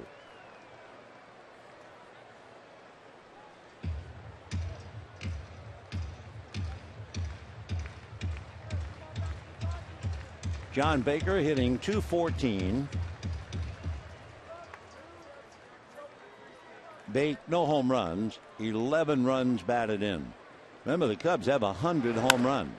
High fly ball to deep left. Ethier, however, has a bead on it, and that'll be that. No runs, no hits, no one left, and at the end of 3.5 innings, a 1-1 tie.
Forget as if you could. Tomorrow and Tuesday night, the Dodgers and Angels. Each night there'll be a Dodger cap giveaway for the first 20,000 fans. Compliments of security benefit. For tickets to both games, visit Dodgers.com/tickets today. Another nice crowd today. The Dodgers are averaging just a little under 47,000, 46.8 to be exact. They have now gone over 2.5 million. Though you take a beautiful ballpark in a beautiful setting, you add to it a first place team, and you do it here, where the Dodgers forever grateful to the loyalty of their fans. Voila. Big crowds every day and every night, which always adds to the excitement. So if you can, we'd love to have you here tomorrow night and Tuesday night. Dodgers will go away and will not be back until the 15th of the month against Milwaukee. Matt Kemp, Andre Ethier, Juan Uribe in that order. 1-1 tie. Matt grounded to third, 0 for 1. Matt did have the 2-run home run last night, but he had a lot of opportunities to drive in more runs. It just didn't happen. In the first inning last night, runners at first and second, and he struck out. Then he hit the home run with Ramirez aboard in the 4th inning. With 2 out and Ramirez having just doubled, Matt grounded out. In the 10th inning, with Turner in scoring position, Matt grounded out. So even though you and I would think it's a big night, I've hit a 2-run home run, Matt no doubt went home thinking of all the opportunities he had where he missed. And then he comes up here, first time up, Puig at third, and grounds out. And now with the bases empty, bangs one into left field for a base hit. And so it goes in the life of a player. It's never quite right. And the batter will be Andre Ethier. 6 hits for the Dodgers to go along with their 1 run. Andre Ethier, in his last 3 at-bats, has struck out. Struck out twice last night, first time tonight. So when you're a fine hitter and you've struck out 3 times in a row, you really start to take your swing apart, I'm sure. 0-1. Of course, Ethier might be a little rusty. Dodgers have played 111 games. This is number 112. He's appeared one way or another in 91. 0-1. Matt Kemp is singles on a 3-0 pitch against Edwin Jackson. Draws the throw. Matt Kemp so far is a break-even base stealer, 5 for 10. Off the plate, 1-1. Both Jackson and Beckett, as we told you earlier, are vulnerable or susceptible to the stolen base. The runners succeed 75% against Beckett, 78% against Jackson. 1-2 the count to Andre Ethier.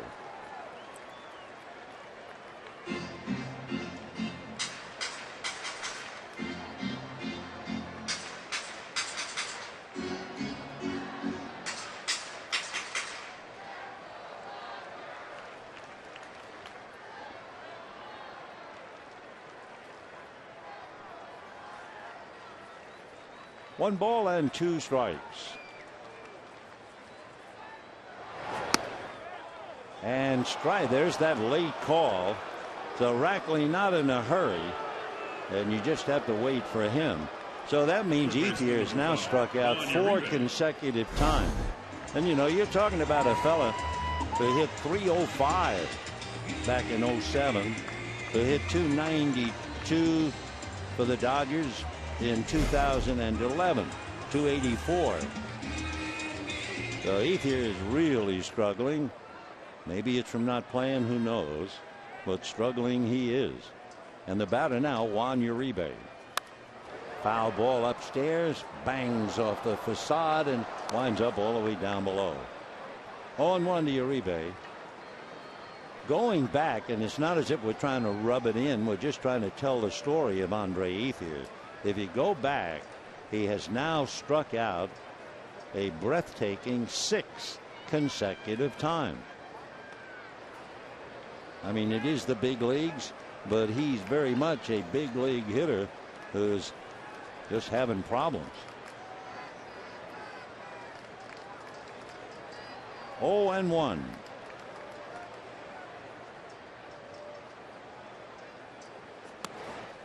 One and one. Jackson doing very well. I mean, here's a fella in his last 10 starts, 1-6. He has a record of 5-11, an earned run average of just about 6. But not today. And the opposition, by the way, coming into the game, hitting .293 against Jackson. And we have a 1-1 tie. There goes Kemp. The pitch is low, the throw high and away. Matt steals it easily, and that reinforces what we told you about both Jackson and Beckett. They are relatively easy to steal on. So Kemp has stolen 6 and been caught 5. Baker really didn't have much of a chance in his throw way off the line. So Turner stole second in the 3rd inning. Kemp steals second here in the 4th. But the Dodgers are 3 for 22 with runners in scoring position. That's a 136 batting average. Uribe with 31 runs batted in, trying to pick him up. 1-1, bottom of the 4th.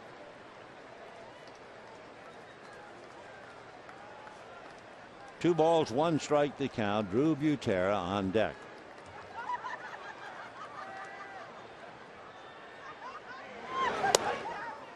Looked like a slider high. 3-1 to count. Edwin Jackson, 31 years old.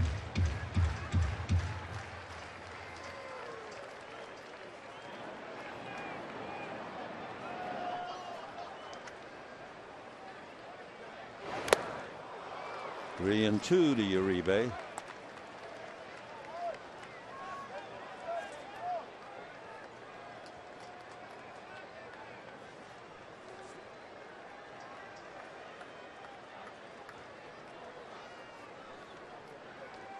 Three and 2. Fastball hit to shortstop. Well, that's his only play is to first. And on the play, Matt Kemp advances to third.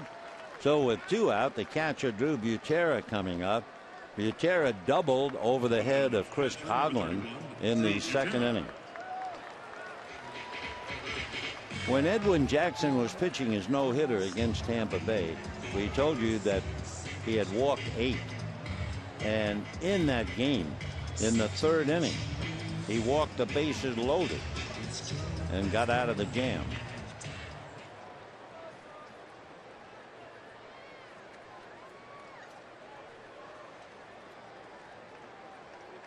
Kemp down the line from third, and ball 1 to Butera. Dodgers faced with leaving another man in scoring position. They're 3 for 23 now. That's in there. 1-1. Both Beckett and Jackson fighting control. Jackson has had 7 3-ball counts and Beckett has had 8. So we've had 15 3-ball counts and we're only in the 4th inning. Foul ball out of play. 1-2 to Butera. Among other things, of course, Jackson with 8 wild pitches, so that's a lot of pressure on the catcher John Baker.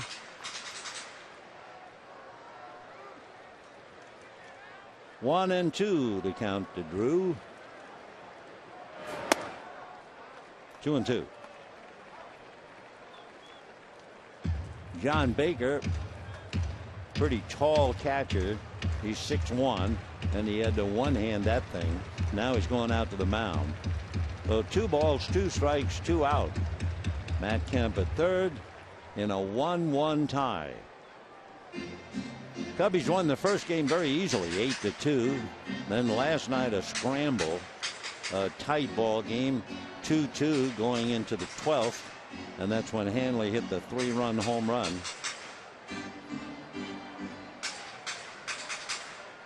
Kept thinking of last night's losing pitcher Brian Parker.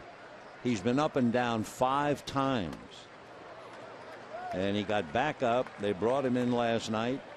He hangs that curveball, home run by Ramirez, and you think, oh my gosh, the poor guy's going to be sent back for a 6th time. Yoshi Wada pitched very well while he was in there, but he made a lot of pitches. Young man from Waseda University. After 50 pitches, they said, you have to watch Wada, and sure enough, after 50 pitches, he gave up the 2 runs in the 4th inning last night. 3-2 to Drew Butera. Little roller foul. 1 run, 6 hits for the Dodgers. 1 run, 3 hits for the Cubs. As we said, the Dodgers in the series having a dreadful time with runners in scoring position, batting .136. Justin Turner has doubled and singled, and he's gotten to third twice and finally scored, but whoops, Dodgers blow another chance. Down goes Butera. No runs, 1 hit. Kemp left at third, and at the end of 4, a 1-1 tie. Arf, arf, arf.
Episode of Backstage Dodgers. Our cameras take a behind-the-scenes look at the series with the Braves. Don't miss this new episode of Backstage Dodgers Thursday at 5 right here on Sportsnet LA. You're looking at a cloud cover that seems to be moving in from back third base and coming over to left field. There is some rain starting up around Simi Valley and Thousand Oaks and working its way possibly down here. We have not seen Eric Hansen and the grounds crew do what they did last night. They had a meeting with the umpires. They had the tarp roller ready. So although they are aware of the rain in the area, they're not showing any hurried preparation for it to get here. So we'll see. Fifth inning, 1-1. Pitchers meet. There's the tarp all wrapped up nicely. Jackson, Coghlan, and Alcantara. And a strike to Edwin, who singled a center in the third inning. Jackson has made 80 pitches, and Beckett has made 86. 1-1. The Angels will be here tomorrow night, and they just beat the Rays 7-5. Mike Trout had 3 hits, knocked in 2. Trout has 80 runs batted in. And there's a drive into deep left center on his horse, chasing it to the wall as Puig gets it back towards second base, but it's a stand-up double for Edwin Jackson.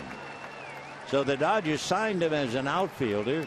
He didn't hit much as an outfielder. They converted him to a pitcher, and he comes to Dodger Stadium and looks like a hard-hitting pitcher. 2 for 2 with a long double. Beckett gave up 2 doubles in the first inning for the only run that he's allowed, but now a leadoff double will bring up Coghlan and Alcantara. Coghlan double, fly to center, 1 for 2.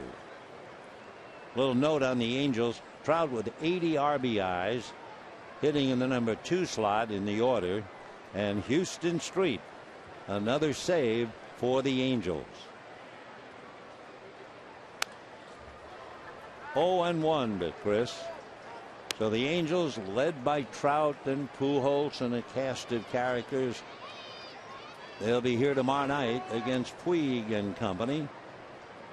The Angels began the day 2 games back of Oakland. It's going to be a great 4 games. 2 here, 2 there. Paco Rodriguez now gets up in the Dodger bullpen. Left-handed, just called up yesterday from Albuquerque. Pick-off throw down, not in time to get Jackson. 1 ball and 1 strike.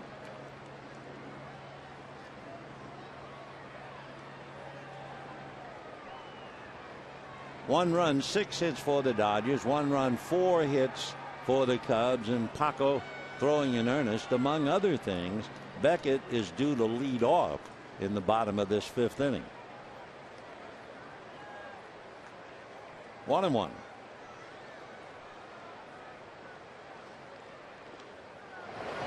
Breaking ball and off speed.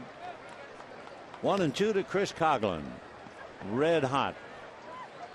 Doubled, leading off the ball game, and scored. Last night he had a single and a double. And in game 1 he had 2 singles.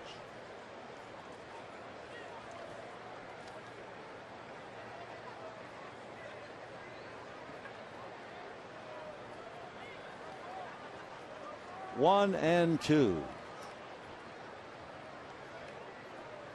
And a high fly ball into deep left center. Puig looking at that, and it's going to carry out. So Chris Coghlan, who's a one-man band, hits his 6th home run. He has 19 runs batted in, and the last place Cubs are giving the first place Dodgers a bad time.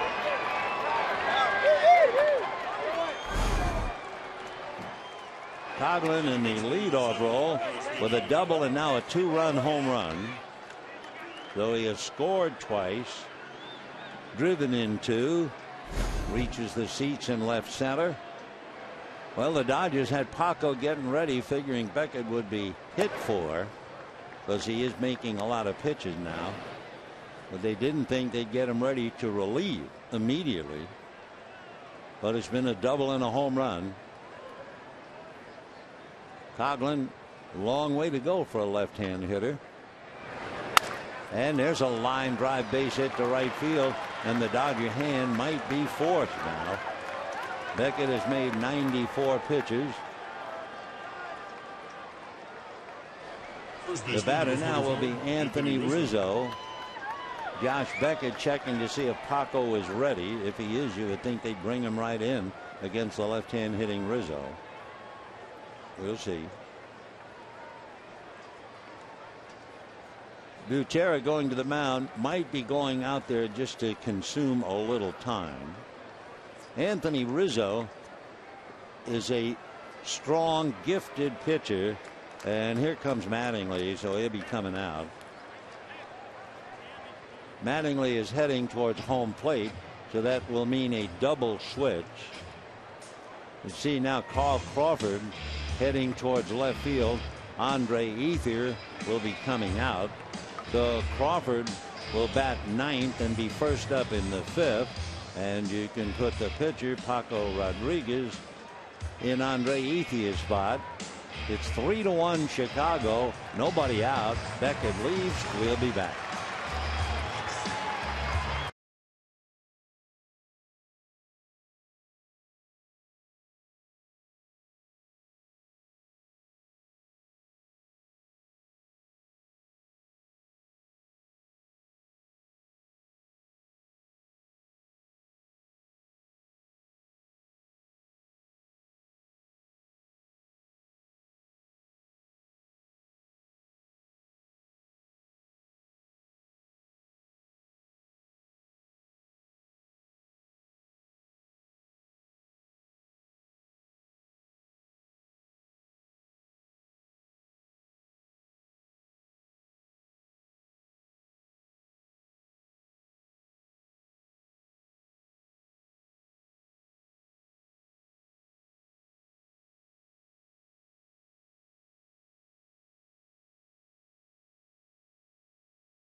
Up, and he'll pick up for Beckett, who went 4 innings plus, 6 hits and 3 runs, but he's also responsible for Alcantara, who's at first. Anthony Rizzo, the left-hand hitter, coming up, and you might think, well, that's a good move, bringing a left-hander in against Rizzo, but Rizzo has really developed against left-hand pitching. 2012, Rizzo hit .208. 2013, he had 189. This year, he's hitting .315 against left-handers, including 8 of his 25 home runs. The Anthony Rizzo, the big boy at 6'3". Beckett goes out, gave it his best shot. For Josh, every time he goes out, it's a battle of mixing velocity, working in and out, up and down. Sometimes he gets a little bit deeper into the game, but today 4 innings and made 94 pitches and goes out. So here's Rizzo now chasing Paco. Remember the other night, if you were with us, we saw Alex Wood of the Braves, a left-hander who extends his left arm not only straight back, but he actually hooks it behind his left hip.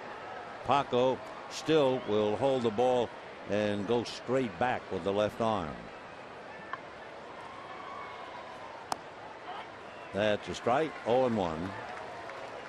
Has to be a lot quicker with a runner at first. Eric Hinsky over talking to Alcantara. The rookie is 4 for 4 in stolen bases.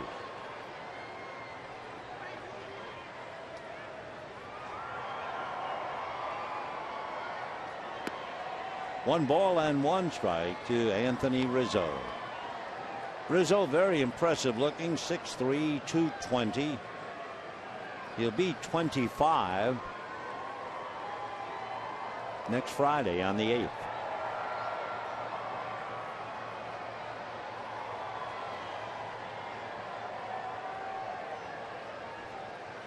One ball, one strike. Off-speed pitch, Anthony way out in front of it.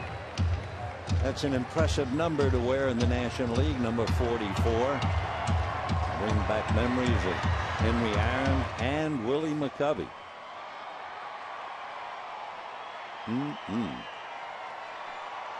1-2 the count. Fastball grounded foul.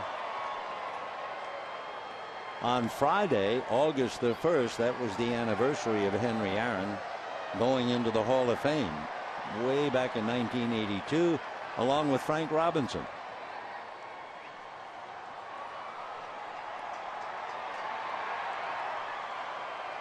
One ball and two strikes. 3-1 Chicago.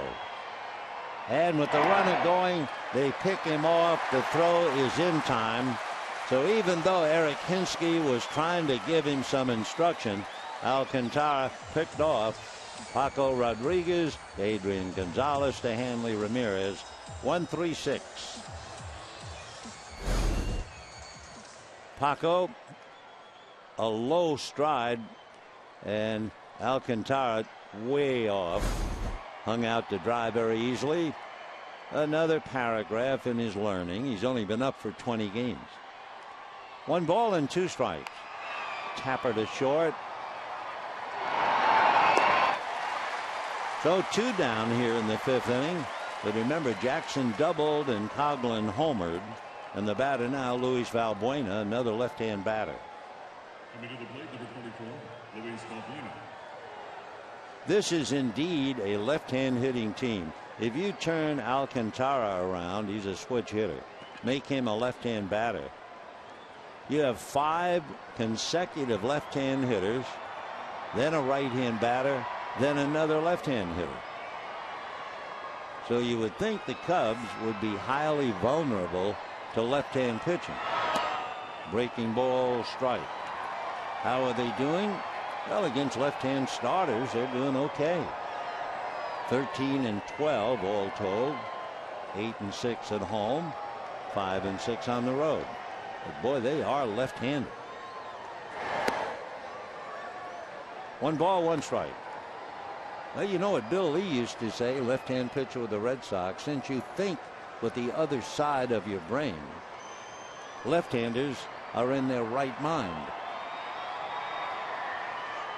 1-1. 1-2.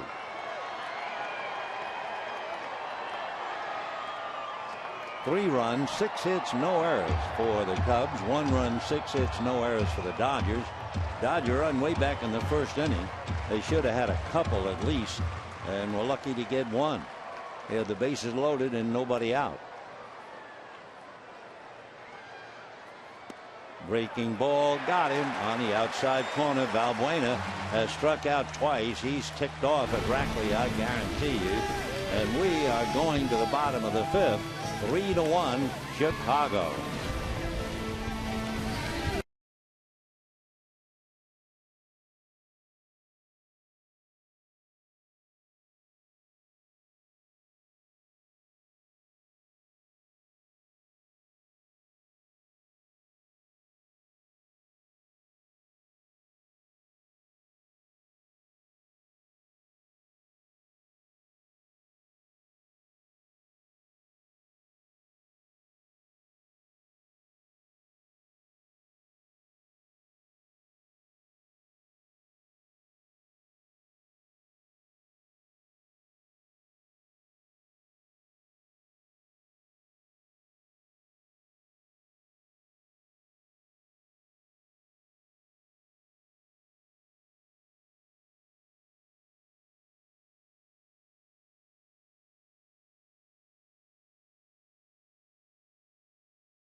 LA is driven by your Southern California Mazda dealers. Bottom of the 5th inning with the Cubs leading the Dodgers 3-1. Last year, the Dodgers beat the Cubs 6 out of 7. And the one game that the Dodgers lost, the Dodger pitcher was Clayton Kershaw.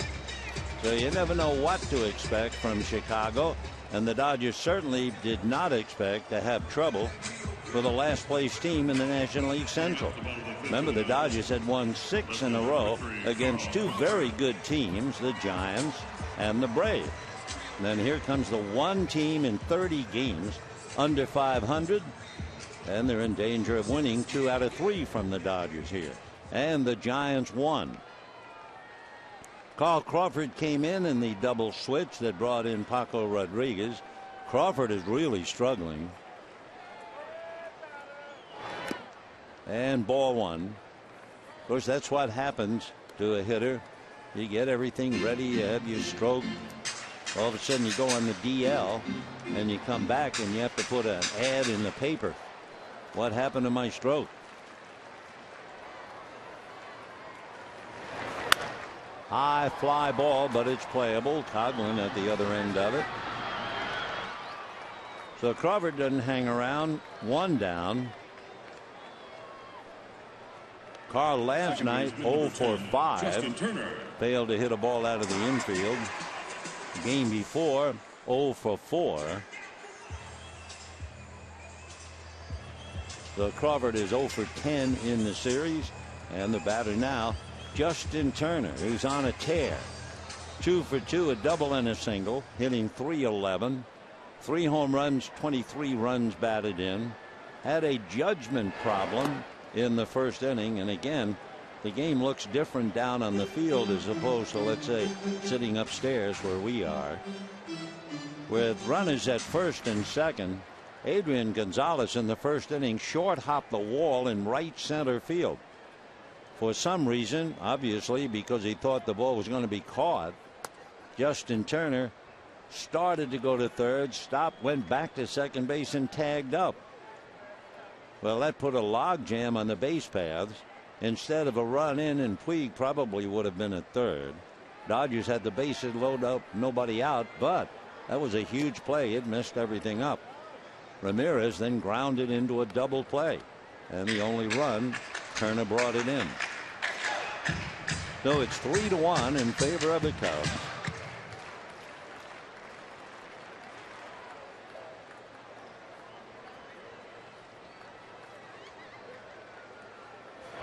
And he drives one to left. Coghlan going back, running parallel to the track, reaches up and makes a fine play. Chris Coghlan, who played so well with the Florida Marlins, and then something happened to him, but he's done very well at both ends of the game. Made a nice play. Last year with the Marlins, Chris Coghlan hit .256. He had 1 home run, and he went down to New Orleans, then he played in Jupiter, then he played in Iowa, and they brought him up, and he's been terrific. Since July 1, Coghlan has probably gotten the best average of anybody in the major leagues. But Chris has come back with a roar. Here in the 5th inning, something that might be duly noted by pitching coach Chris Bosio. The first 2 fly balls that Jackson has allowed are in this inning. Crawford flied to left, Turner flies deep to left, and the batter is Puig. Puig an infield single and grounded to second.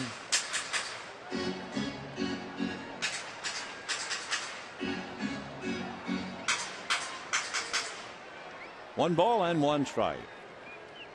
2 out, bases empty. Time.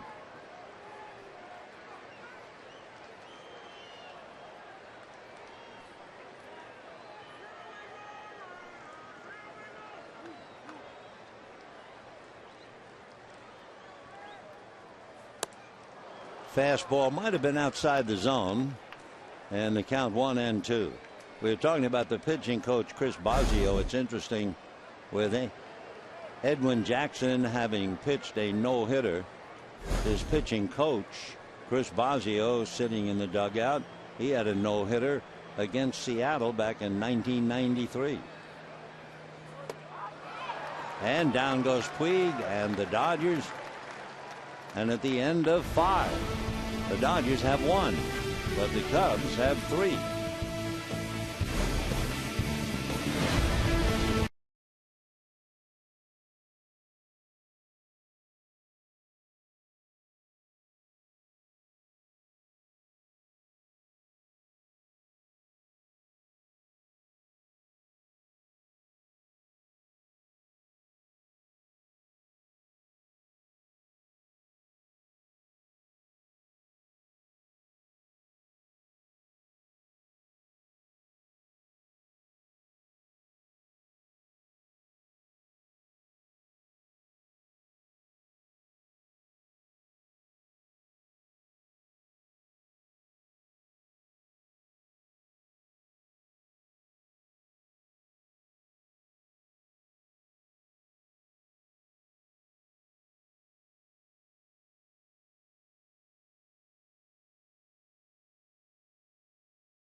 Hall of Fame to hold up that great song. Willie, Mickey, and the Duke, they're all there together, following in the footsteps of the great Joe DiMaggio.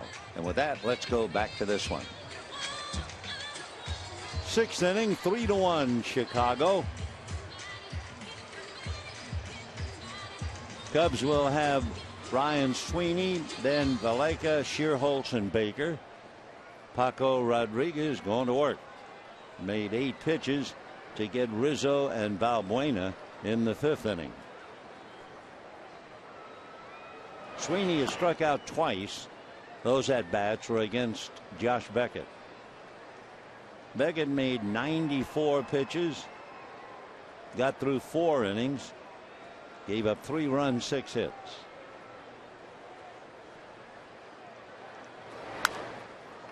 Fouled away. If you joined us late, Beckett, among other things, struck out the side in the 1st inning, struck out 2 more in the 2nd to have 4 consecutive strikeouts. Got a little wild in the 3rd, got away with it. Finally tapped out in the 5th. Pretty good fastball with a little sink to it. Paco Rodriguez, big man at 6'3", 220. Paco is only 23 years old. Dodgers signed him out of the University of Florida only 2 years ago.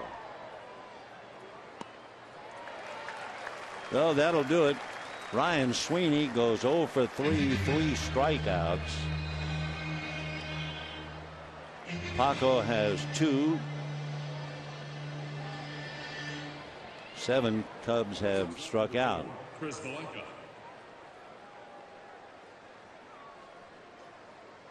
Chris Valaika, the local boy, struck out and walked 0 for 1.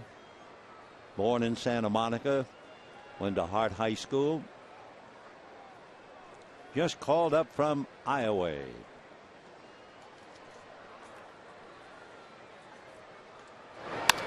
Comebacker. So 2 down here in the 6th. Rodriguez has retired 4 in a row, and Nate Shearholtz will be coming up. Right fielder, number 19, Nate Shearholtz. Shearholtz struck out and lined into a double play. hit a drive right at Uribe, and they double up Valaika. Dodgers in the 6th inning will have Gonzalez, Ramirez, and Kemp. And then Rodriguez would be due to bat 4th in the inning. So they're kind of moving around restlessly in the bullpen, but no one is throwing yet. Right. 0-1. Well, one thing, we told you that the raindrops coming down from Simi Valley, Thousand Oaks, so far not shown up here. 1 ball and 1 strike.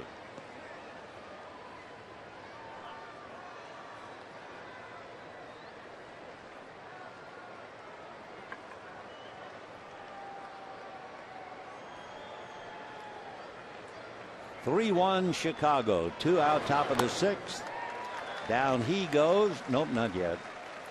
I'm going to say 3 strikeouts for Paco, but it's a 1 ball 2 strike count.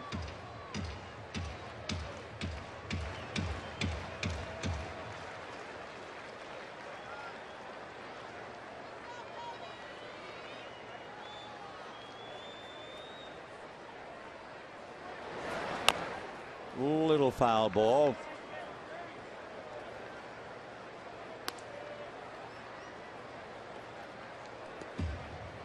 Each team with 6 hits. The Cubs had Coghlan hit a home run. So the Cubs have now hit 101 home runs. More home runs on the road than at friendly Wrigley Field. Foul back. Home runs won't get it, though. The Cubs on the road are 15 games under 500. At home, just 2 games under.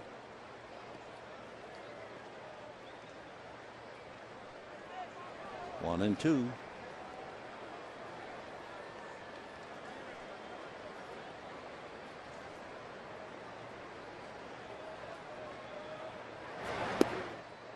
And the fastball is too low. 2 balls, 2 strikes, 2 out.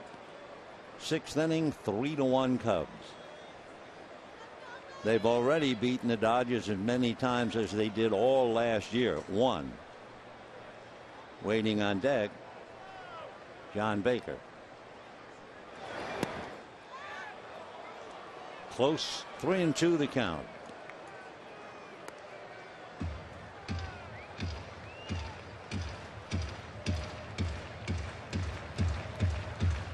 Cubs have been spearheaded offensively by their pitcher. Edwin Jackson has a single and a double scored on the home run by Coghlan. 3-2. Fouled, no, nubbed out front. Butera is on it to make the play. So that takes care of Nate Shearholst. 1-2-3. At the end of 5.5 innings, 3-1 Chicago. The brightest moment for the Dodgers this weekend was the breaking ball and the 3-run home run hit in the bullpen. The first walk-off home run in Hanley's career. Dodgers won it 5-2.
Oh, yeah.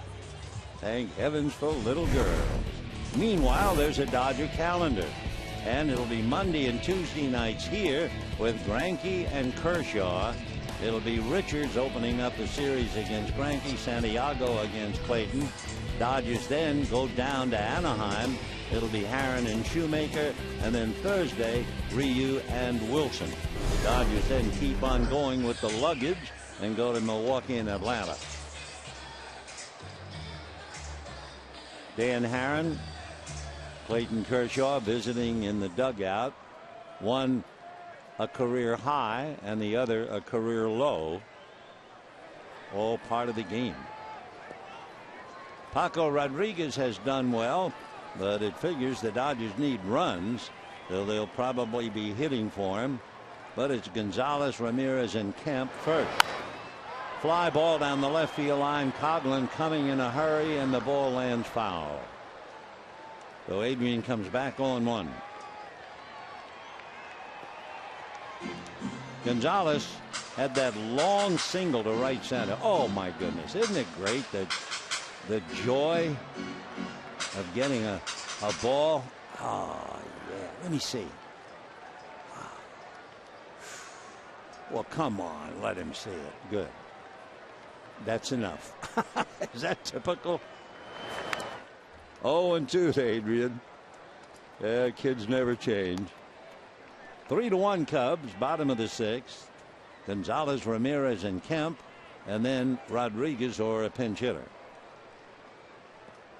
Paco's done well, retired 5 in a row.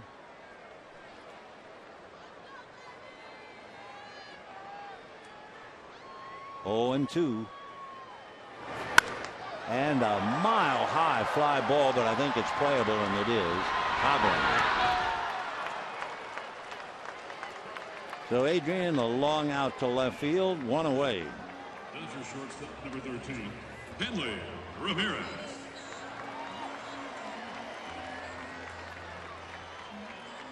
In the Dodger bullpen now, J.P. Howell begins to warm up.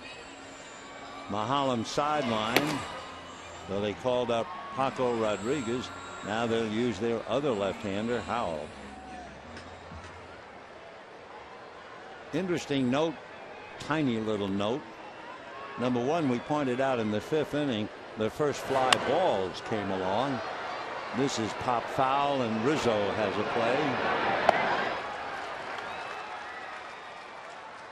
So a couple of fly balls for the first time in the 5th and 6th innings. And for Jackson, when Gonzalez flied to left, it was his first no ball 2-strike count of the day. But for a guy with a reputation of being wild, of a fella who walked 8 when he pitched, oh wait a minute, never mind the numbers, we got something going here. More fun than the game right now. Yes sir. A star is born. Matt Kemp grounded to third, single to left, stole a base, left at third. Ball 1. Boy, looking at the way he's pitching, Jackson suddenly is a control pitcher. Van Slyke is on deck to bat for Rodriguez. You tell that to anybody in the National League. Edwin Jackson is a control pitcher. Would not be accepted. 1-1. Carlos Villanueva is throwing in the bullpen for the Cubs. Villanueva pitched very briefly last night. 1 ball and 1 strike. Ball 2. One of the hardest things in the world, and you leave it to the scouts, is the ball club just not hitting, or is the pitching against it so sharp?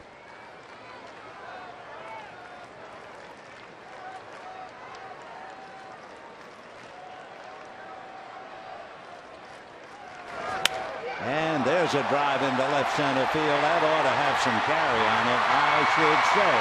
Halfway up. So Matt Kemp hits it out. That narrows the gap to 3-2.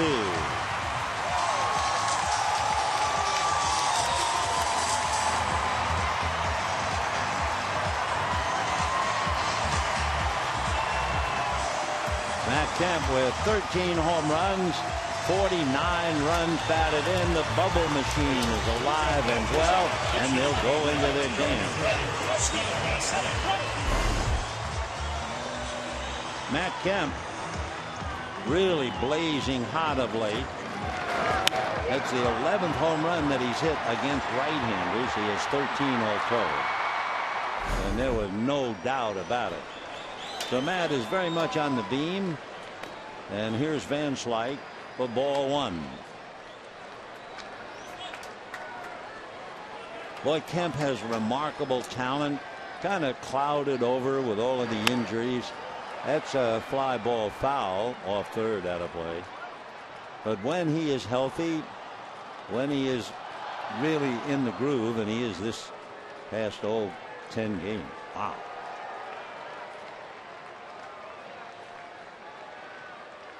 Matt was hitting .282, and he's 2 for 3, so he'll also pick up a couple of points.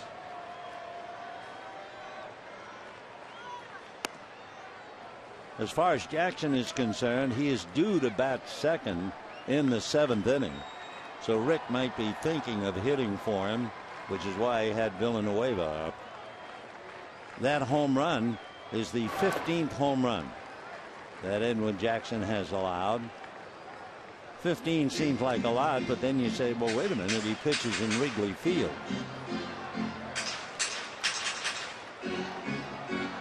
Dan Herron has allowed 22. Josh Beckett has allowed 16. Pitching a lot in spacious Dodger Stadium.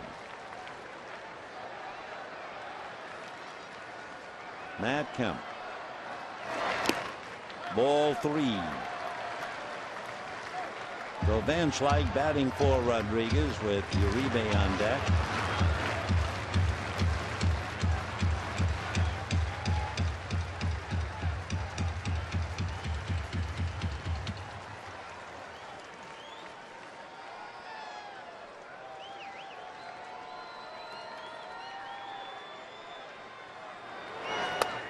And got him. And no argument from Van Slyke. There was no argument about Matt Kemp either. As soon as he made contact, there was no doubt about it. He was going to ring up number 13. That gets the Dodgers close, but no cigar. It's Cubs 3, Dodgers 2.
Homers today with the bases empty to get the Dodgers close. It's 3-2 in favor of Chicago. It will be interesting to see whether we see Edwin Jackson And you know that Chris Bosio and Rick Renteria are thinking in the first 4 innings, Jackson did not allow a fly ball. And in the last 2 innings, he's allowed 2 fly balls and the home run. So we will see about Edwin. He does come out on deck.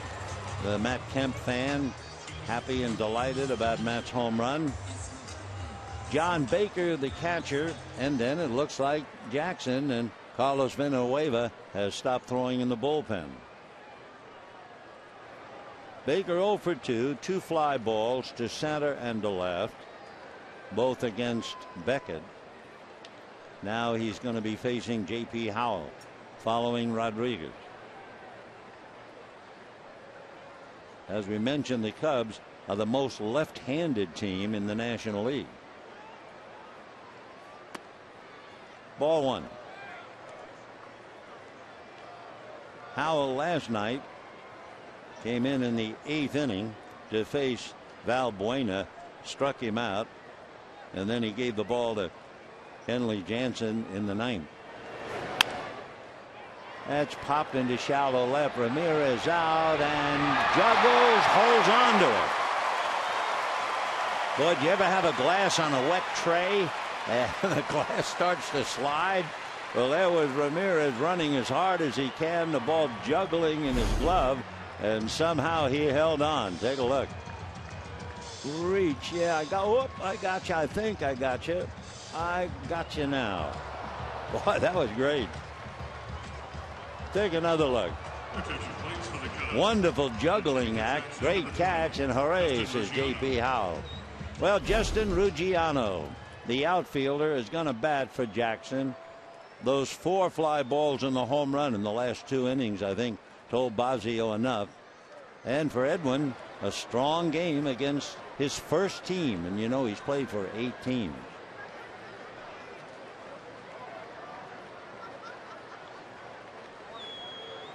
Ruggiano started last night, had a long night.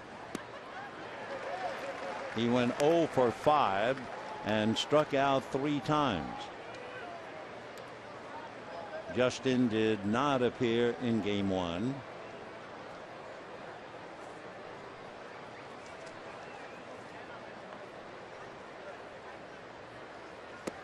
That's off the plate. When the Dodgers come up, bottom of the 7th, Uribe, Butera, and Crawford.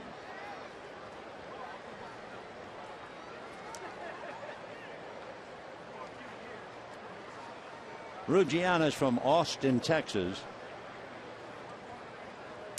and lines it into left center for a base hit. Crawford cuts it off, but Ruggiano is going to keep on going. Crawford is not known for having much of an arm, so the opposition, fully aware of it, they'll take the extra base on him every chance they get. So Ruggiano, a pinch hit double, and the batter now will be the hottest hitter around, Chris Coghlan. Coghlan double, scored a run, fly to center in the 3rd, and in the 5th inning, with Jackson aboard, unloaded, put one in the seats. At the time, that made it 3-1. Matt Kemp homered in the bottom of the 6th to make it 3-2 Chicago. And here's Chris, since the 1st of July, hitting .384. I mean, how hot can you be? Hottest hitter in the big leagues. Ball 1. Coghlan, as we said, a very good ball player when he started in Florida. For whatever happened, he went down to the minors last year and finally came up this year.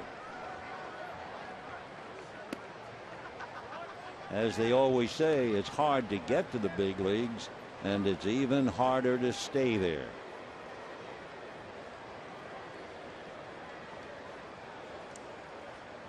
Chris, 29 years old. He's been a pro since 2006. He's not really a home run hitter. His high, 5 for the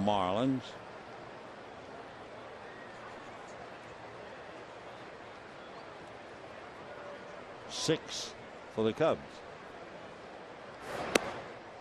And ball 3.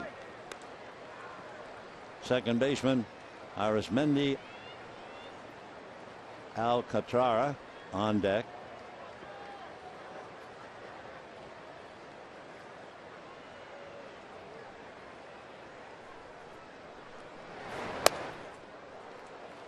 And so they pitch around Coghlan. And the batter will be Alcantara, who has struck out, looped out, and singled to right.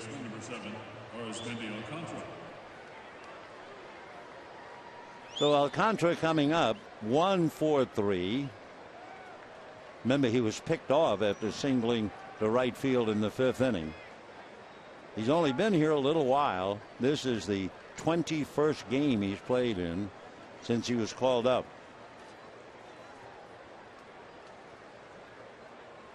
Three runs, 7 hits for the Cubs. 2 runs, 7 hits for the Dodgers. And ball 1. So Butera out to talk to Howell. On deck, of course, is Anthony Rizzo, who has doubled, walked, and grounded out. He who has 25 home runs.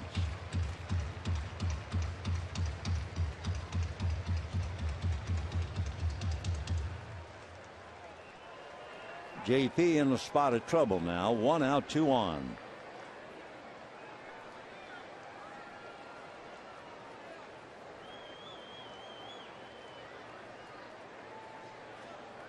In a game recently against Colorado, he was on base 5 times.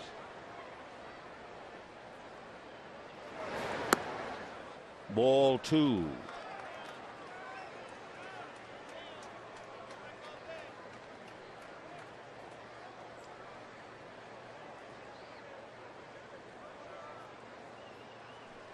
In AAA, he was batting .307, which is why they brought him up. 2-0. Strike. Arismendi Alcantara. Beautiful lyrical name.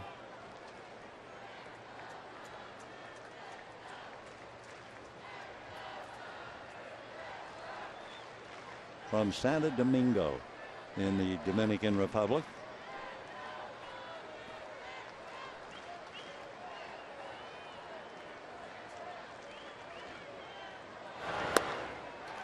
Pretty good sinking fastball at 87, and the count 2-2. Cubs won the first game 8-2. They won 12 last night. Dodgers wind up winning at 5-2, and the Cubs lead today 3-2. We're in the 7th.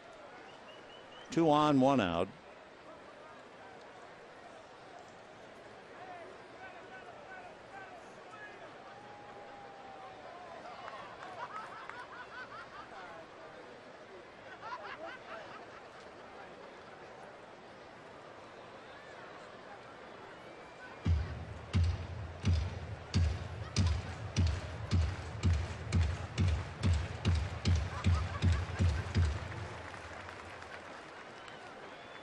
Ruggiana taking a cautious lead at second.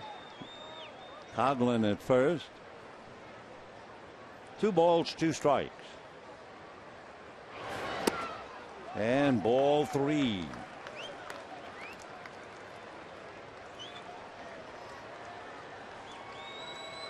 Looking at Arismendi's numbers, he has struck out 24 times.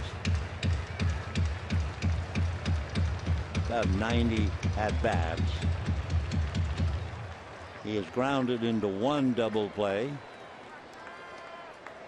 We'll see what that means as far as running Messrs. Ruggiano and Coghlan.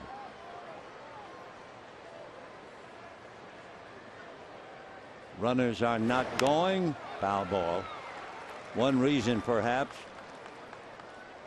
they don't want to run into a double play. They'd like Rizzo to have another shot. He's on deck. And a 3-2 count as Rick Renteria, the local boy,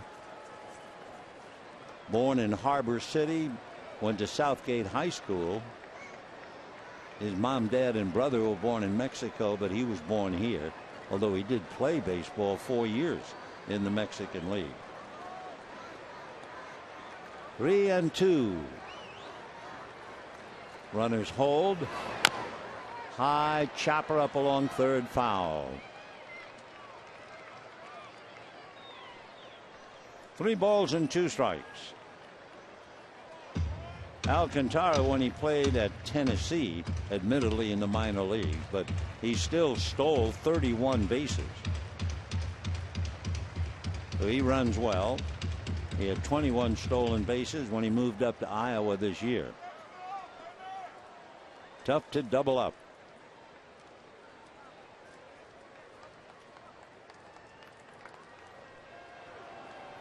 Giants won 9-0 today. They play tomorrow in New York before moving on to Milwaukee.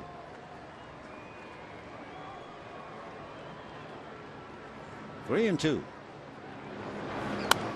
Hit foul off to the right, out of play.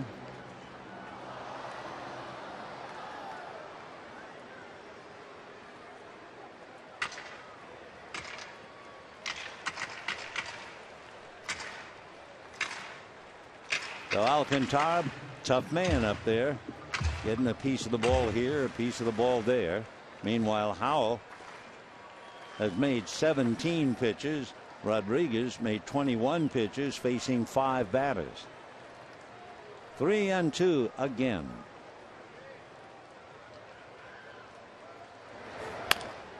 Chopper to shortstop. They will get 1. They will not get 2. Alcantara, as we pointed out, running very well, tough to double up. So they force Coughlin, but the inning is very much alive, and Anthony Rizzo coming up. So Hanley spots the throw. Turner turning, but Alcantara, especially as a switch hitter, but this time the only chance they had, because he was batting right-handed, and he still beats the throw. All out effort by Coughlin to get into Justin Turner and slow down the process of the attempted double play. So because of Coughlin, here is Rizzo. 25 home runs, 60 runs batted in, double, walked, and grounded out.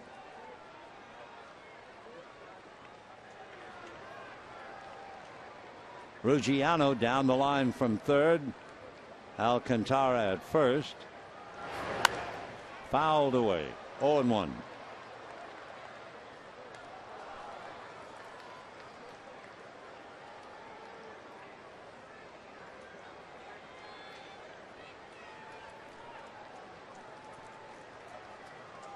Rizzo, as we mentioned earlier, has really developed his game and improved dramatically against left-hand pitching. 0-1.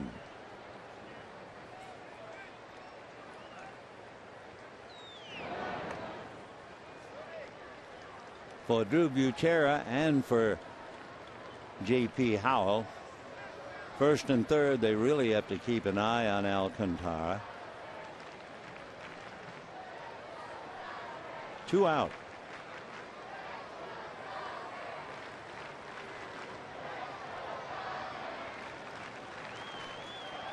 So the young second baseman taking a conservative lead. We'll see if he moves from that spot. No, he stays.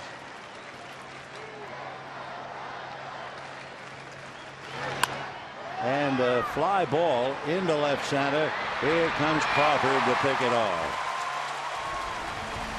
So the Dodgers get out of a particular spot.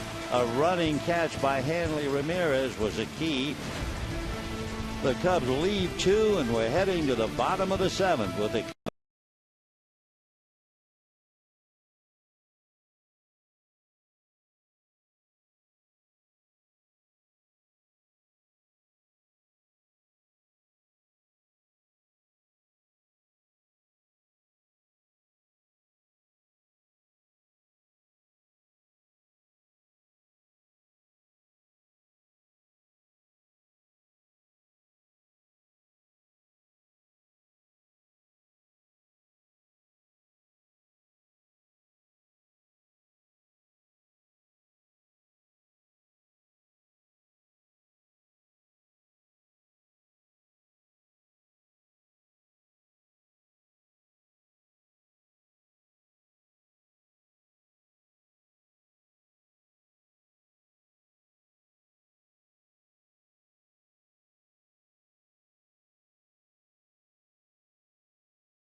Carlos Villanueva comes out of the Chicago bullpen.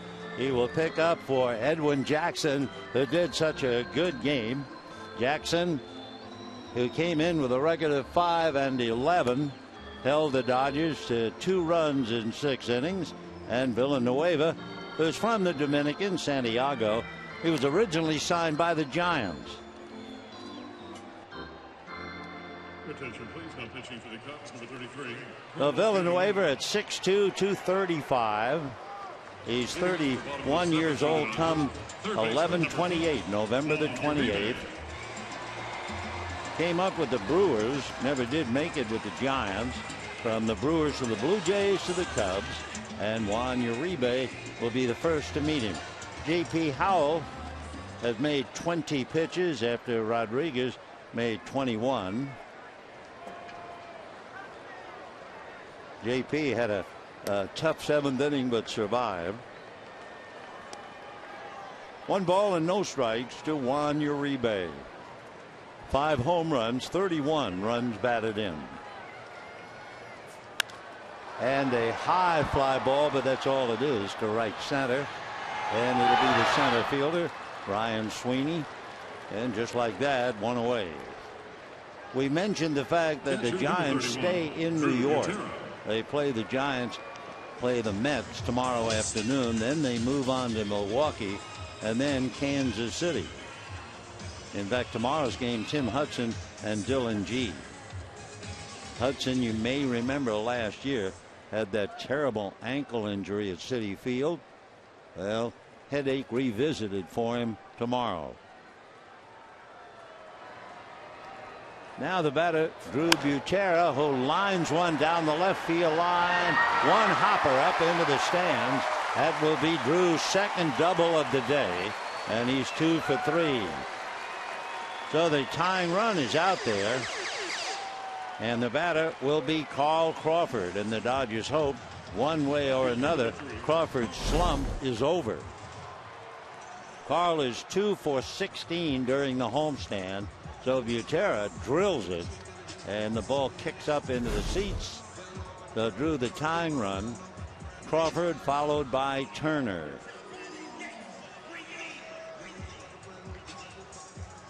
Carlos Villanueva 4-6, and he has a high ERA of about 5.5.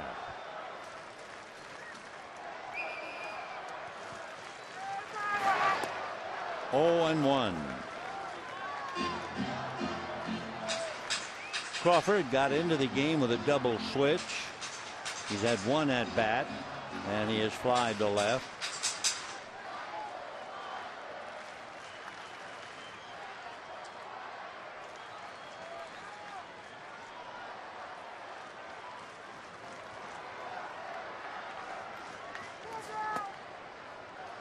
Down in the Dodger bullpen, Brandon Lee begins to throw.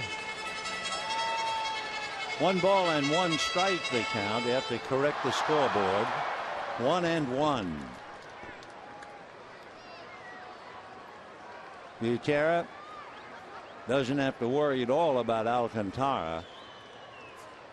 Line drive, leaping circus catch by Rizzo, down to second in time, and they double up Butera. Boy, you talk about hitting and tough luck. Carl Crawford can't hit the ball any harder than that. And Rizzo, who is a big boy anyway, he is 6'3", leaping as high as he humanly can up the ladder to make the catch, and then doubling up Butera. So the Dodgers come up empty, and at the end of 7, 3-2 Chicago.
2 here in the 8th inning. Boy, the crowd having a lot of fun. Not the Dodgers. Up the ladder goes Rizzo to make a spectacular catch, and then the presence of mind to throw to second base and pick off Drew Butera. Villanueva made 6 pitches, walks back to the dugout. Carl Crawford had to be muttering to himself, you can't hit the ball any harder than that, but the philosophy, so it goes. So Brandon League will be facing Valbuena, Sweeney, and Valaika. Brandon pitched 2/3 of an inning last night and made 15 pitches. Valbuena has struck out twice and walked. Left-hand hitter checking in, and off we go to the 8th. Again, a reminder, the Giants won big, 9-0. They'll play the Mets again tomorrow, and the Dodgers play tomorrow night with the Angels. Since June the 8th, the Angels now are 33-16. The Dodgers are trying to get to 32-17, but they have to win today to do that. 2-0.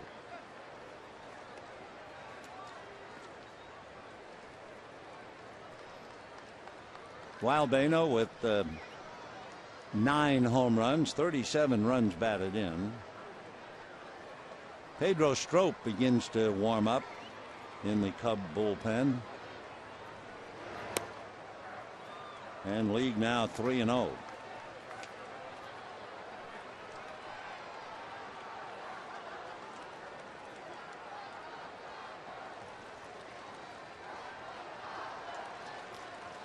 Cubs scored 1 in the first and 2 in the 5th. The big home run by Chris Coghlan. Dodgers scored 1 in the first and 1 in the 6th. The home run by Matt Kemp. And there's ball 4 to Valbuena. Of course, for the Dodgers, they could still kick themselves for the way they ran the bases in the first inning.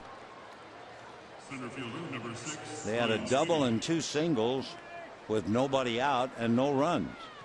The only run the Dodgers scored, then Ramirez hit into a double play. So here's Ryan Sweeney talking about tough days. Sweeney is not only 0 for 3, he has struck out all 3 times.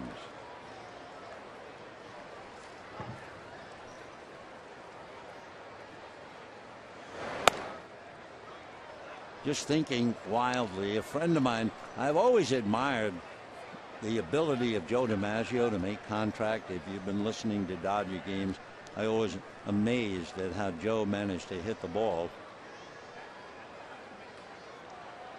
Looking at Sweeney having struck out 3 times in the game today, the question comes up about DiMaggio. Did he ever strike out 3 times in a game? And according to a friend of mine, I didn't look it up, the answer was yes. Once, Mel Harder struck him out 3 times. And then a voice out in the background said, hey, wait a minute, what about me? Don Newcomb struck out Joe DiMaggio 3 times in a World Series game. See what you do, Sweeney? You make us think of one of the great players, Joe D.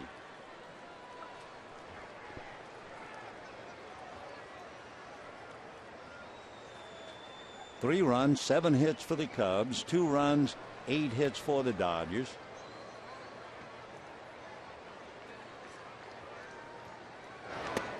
The League is struggling now. Walks Valbuena and falls behind 3-0. The great Stan Musial struck out 3 times once, and it was a Cub pitcher who did it, Dick Ellsworth. And they tell me the great Tony Gwynn once struck out 3 times in a game. So welcome to the club, Ryan. That's right. Paid attendance today, 44,713. 44,713. 3-1. And ball 4. So Brandon League walks back-to-back, Valbuena and Sweeney. Now Valaika and Shearholtz and Baker. Shortstop number 4. And the pitching coach, Rick Honeycutt, going out to talk to him. In looking at Brandon League this year, with a great ERA of under 2, he's been fighting it a little bit. 26 strikeouts with 20 walks. So 2 on, nobody out. And the local boy, Chris Valaika, coming up.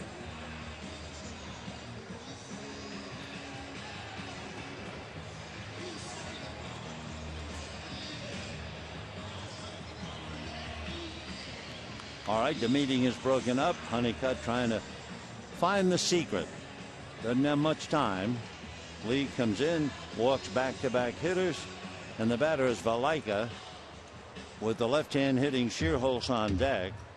Valaika just called up from Iowa, so have no idea whether they'll ask him to bunt or whether he can bunt. Chris Perez now gets up in the Dodger bullpen. Dodgers think bunt. Uribe even with the bag at third, and Gonzalez on the grass in front of Sweeney. 3-2 Cubs, top of the 8th. Shows bunt, takes, and the throw down not in time. 1 ball and no strikes. So Butera, who went 12 innings last night, carrying the load today. He's had 2 doubles. Valbuena at second, Sweeney at first. Nobody out.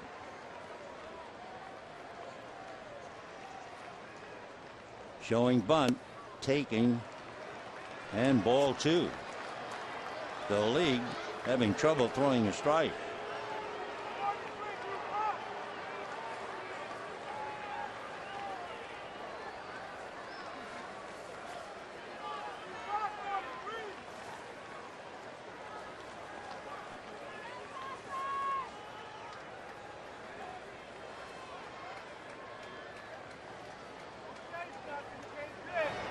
And ball 3. So it is a relief pitcher's nightmare to come in a 1-run game and walk the first 2 batters and fall behind 3-0 in what is a bunt situation for the hitter. Waiting on deck, Nate Shearholtz.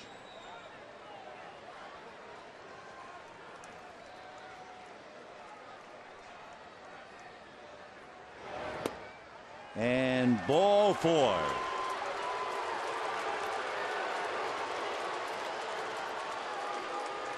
So Brandon Lee comes out of the bullpen to walk 3 consecutive hitters.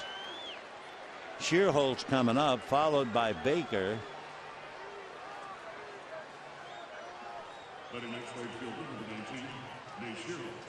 Nate Shearholtz struck out, lined into a double play, and tapped the ball out in front of the plate, and Butera threw him out.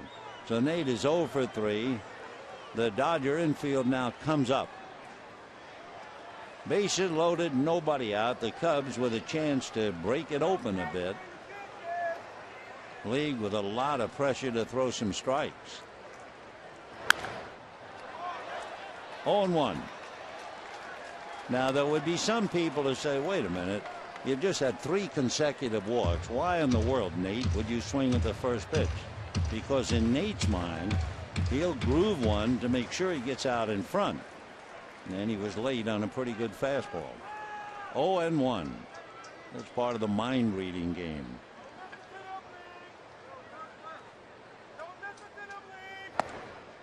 Off the plate. In case you wonder, Nate's never had a grand slam.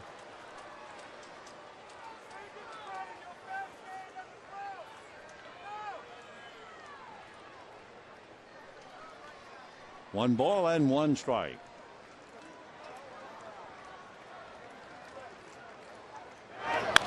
Ground ball picked up by Gonzalez for 1 at the plate. That's all.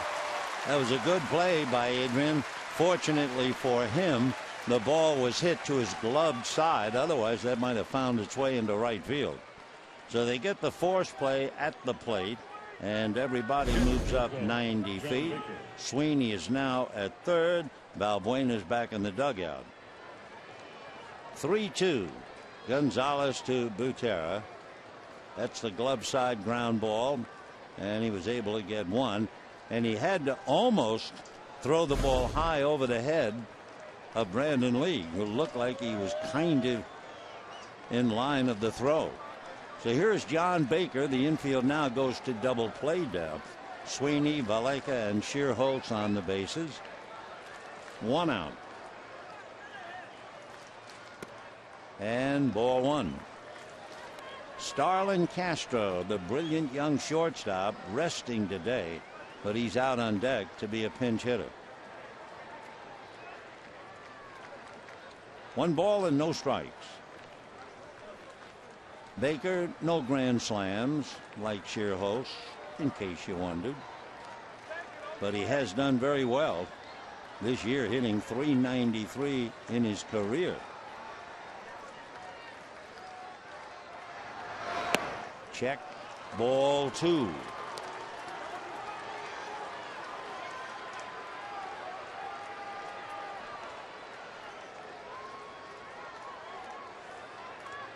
John Baker from Alameda lives up north at Walnut Creek.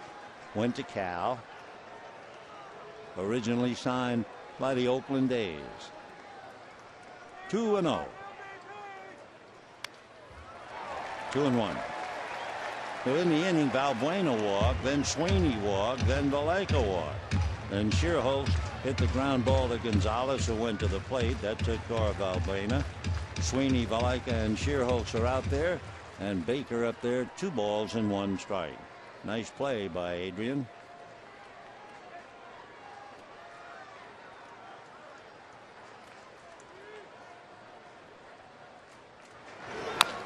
Ground ball, foul.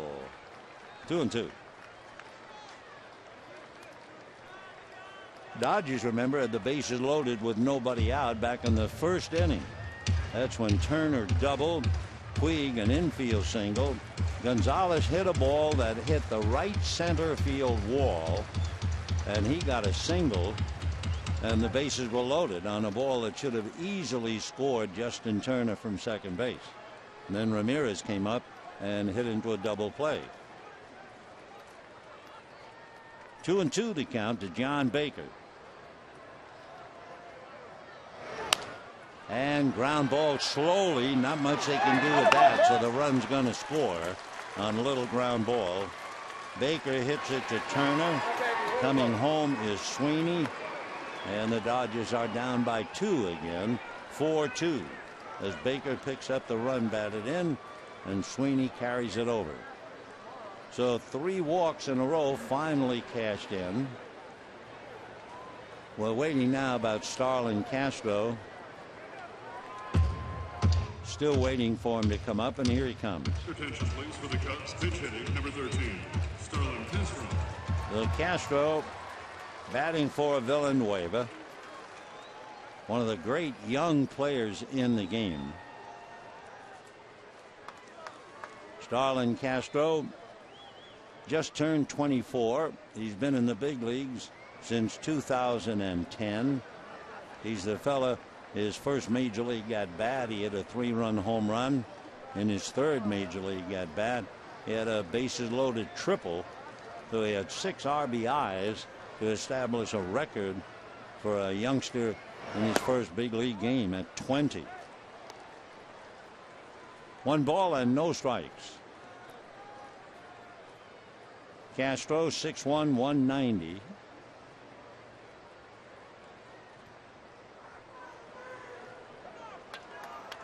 From Monte Cristi in the Dominican. 1-1. So Valaika at third, Shearholtz at second. Baker gets credit for a run batted in. Dodgers had 1 run for 5 innings, got 1 on the home run by Kemp, and lost a run on a tremendous leaping catch by Anthony Rizzo. of the line drive by Crawford.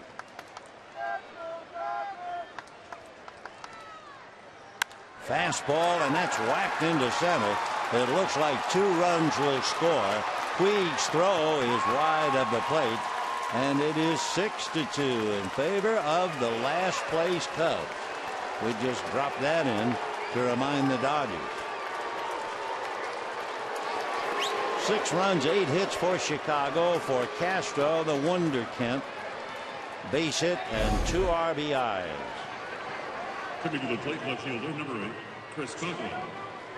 So it's a 3-run inning, starting with 3 consecutive walks.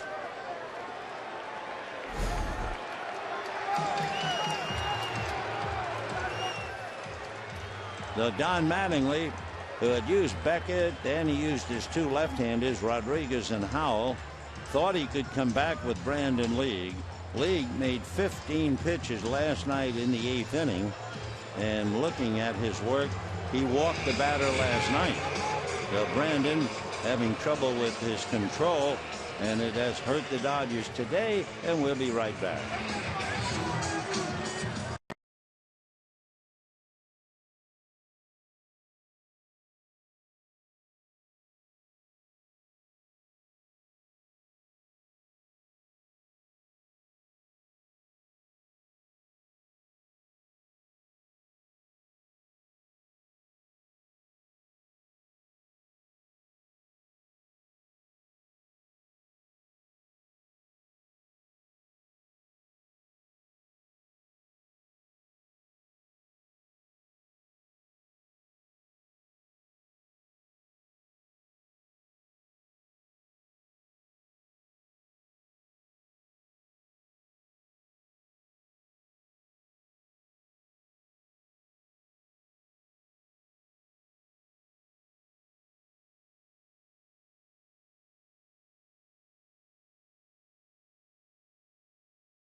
To Dodger Stadium Sunday, August 17th at 1:10. The first 15,000 kids 14 and under in attendance receive their own Dodger lunchbox. Compliments of Farmer John.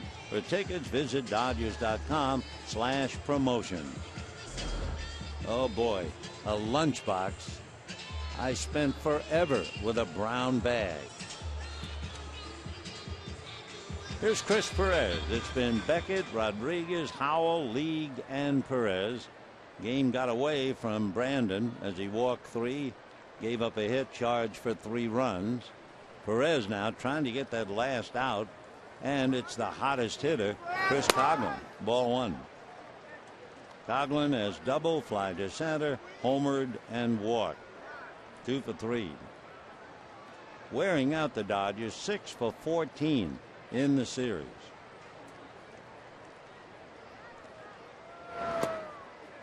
Two and 0.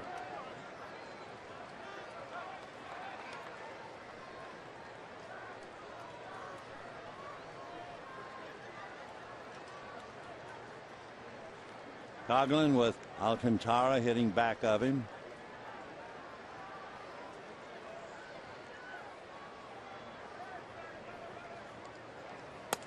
And that's a strike. Travis Wood is running at first base. I didn't hear the announcement, but Wood, one of the better hitting pitchers around, is running for Starlin Castro. 2 balls and 1 strike. And ball 3. Beckett, while he was in there, walked 3. Rodriguez retired 5 in a row and struck out 2. Howell walked 1.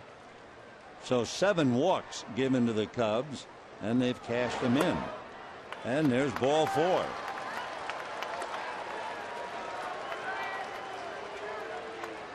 They'll make it 8 walks. Second baseman, number 7. The second baseman, Arismendi Alcantara, he's coming up with a strikeout, looped out, singled, hit into a force play. Alcantara 1 for 4.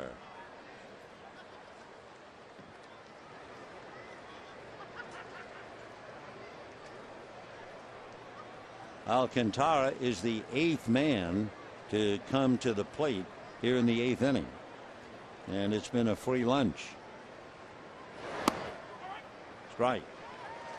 In comparing the two teams, and again, comparing the last place team in the Central to the first place team in the West, with runners in scoring position, the Cubs are hitting .323 with 12 RBIs.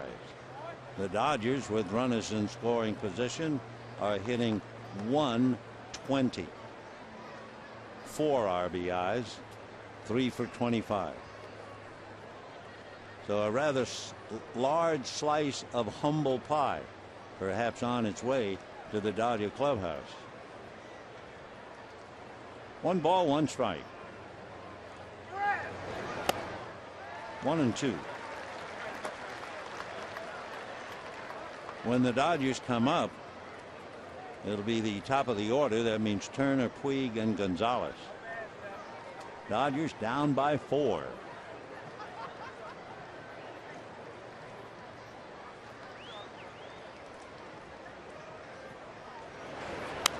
Fouled away. Last year, the Dodgers beat the Cubs 6 out of 7, and the chorus sings, and that was last year. Dodgers on the edge today of losing the series 2-1. You have Wood at second base, Coghlan at first, 2 out, 3 in.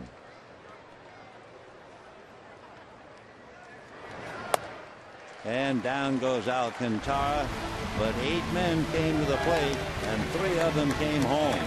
They lead 2, and at the end of 7½, 6-2 Chicago.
Baseball is back. All 30 MLB teams, 2014 players. You get the retro 2-button style baseball game you've been missing.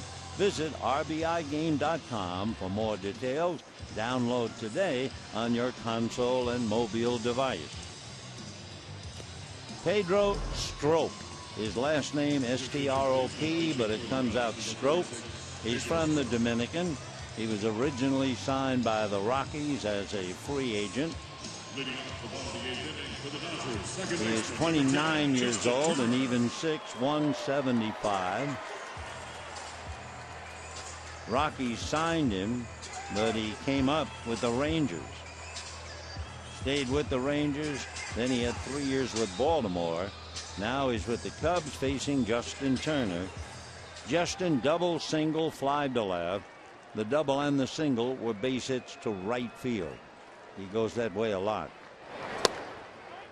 Right, 0-1.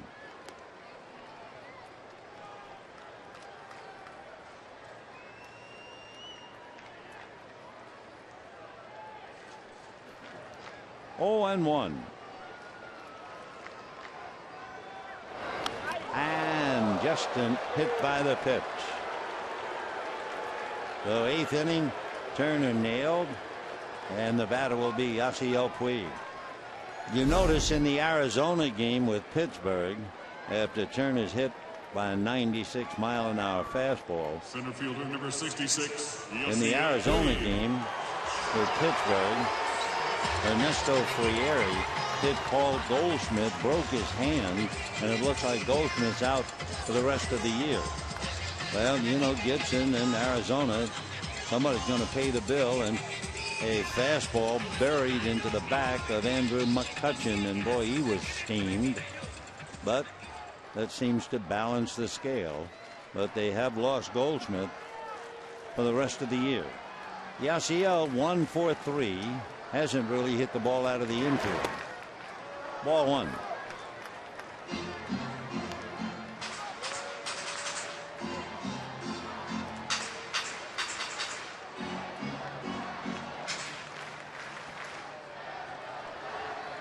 One ball, no strikes. 1-1.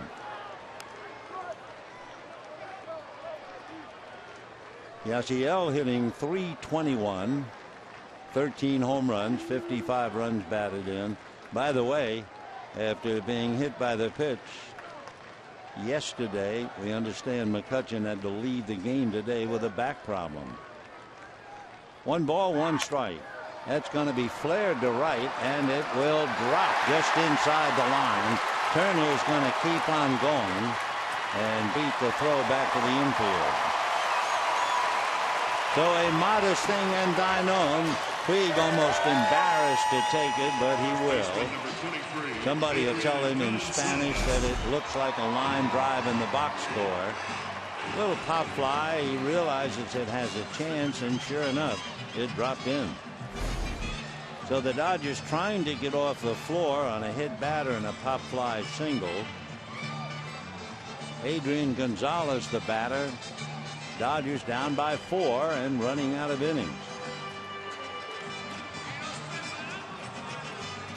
Gonzalez single to center, to deep right center. It should have been an extra base hit, but the Dodger base running was shaky. Then he struck out, and last time up fly to left. Dodgers 3 for 25 in the series.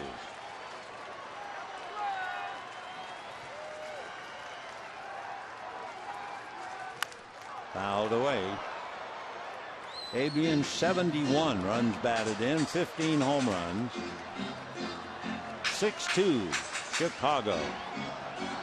Jackson, Villanueva, and now Strop. Beckett, Rodriguez, Howell, Lee, and Perez. 0-1. 0-2. For Adrian Gonzalez, with his 15 home runs, 71 runs batted in. Struck out about 20% of the time. Not bad at all when you're leading the club in home runs and RBIs. 0-2. And a one-hopper speared by Alcantara. The throw to second for 1. Too late at first. Every time the Dodgers think they have something going, a member of the Cubs comes up with a dandy play. That took a base hit away from Gonzalez, just as Crawford lost a possible double on the great play by Anthony Rizzo. Gonzalez just did beat the return, and scoring is Turner.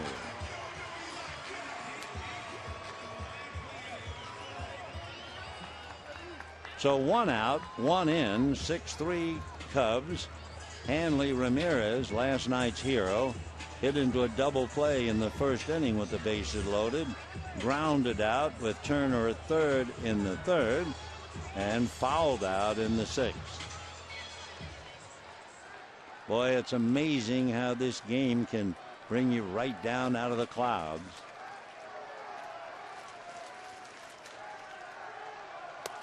Strike. Hanley, the hero, had to be walking on clouds last night. First career walk-off home run.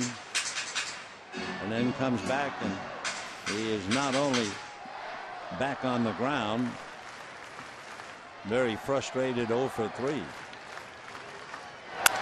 And a ground ball to short. They'll get one. Boy, is he back on the ground. So 1 run, 1 hit. Gonzalez typifying the Dodgers in the series, sitting hopelessly on the ground. Turner brought the run in.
Followed by Luis Valbuena and Ryan Sweeney.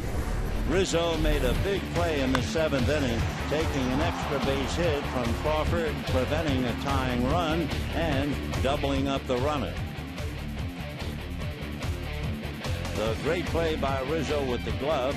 With the bat, he doubled to drive in a run, walk, rounded out, fly to left. So Anthony Rizzo, 60 runs batted in, 25 home runs, and a solid .287.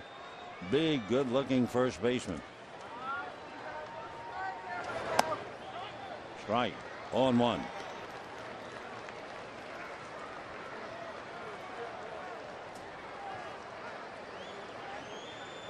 Rizzo really just starting out.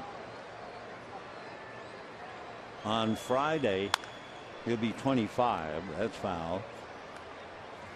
Originally signed by the Red Sox, never made it to the Red Sox. Did wind up with the Padres for 1 year. And he'll be with the Cubs, I think, a long time. Foul ball. 0-2.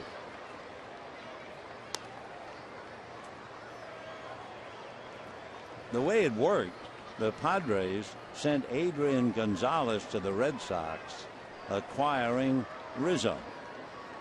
And then the Cubs sent Andrew Cashner and Kyung-Min Na to the Padres, getting Rizzo, who drives one to center field, and Puig takes a home run away from him. To Rizzo, a long out, tracked nicely by Yasiel Puig.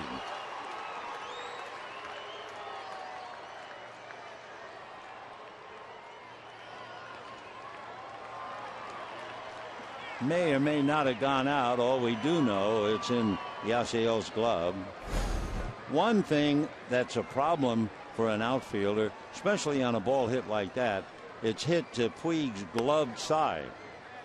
Outfielders like to be able to extend the arm and feel for the wall. Yasiel never used his right arm to see where the wall was. He just had his eyes riveted and the glove ready for the catch. 1 ball, 1 strike. Valbuena has struck out twice and walked twice. 6 runs, 8 hits for Chicago, bidding to take 2 out of 3 from the Dodgers, who are in danger of giving up a game to the Giants. Another fly ball deep to center. Back goes Puig to the top. Never mind reaching for the wall. Valbuena hits it out. That's his 2nd home run of the series. And it makes it 7-3 in favor of Chicago. So they walloped the Dodgers twice. Remember, they beat them 8-2 in the first game. Last night's game going 12 could easily have gone to either team. Well, Valbuena hits his 10th home run. 7-3 Chicago. Puig just running up the wall, but nothing else. Now Ryan Sweeney struck out 3 times and walked. Ball game went down the drain in the 8th inning. Brandon Lee just had troubles and walked 3 in a row, and eventually 3 runs came home. And base hit to left field, so Perez is having his problems. Stepping to the plate, number 4, Chris Valleca. For Sweeney, after going 0 for 3, he collects a base hit. And the batter is Chris Valleca. Struck out and walked, hit back to the box, walked again, scored a run. Another young fella up from Iowa.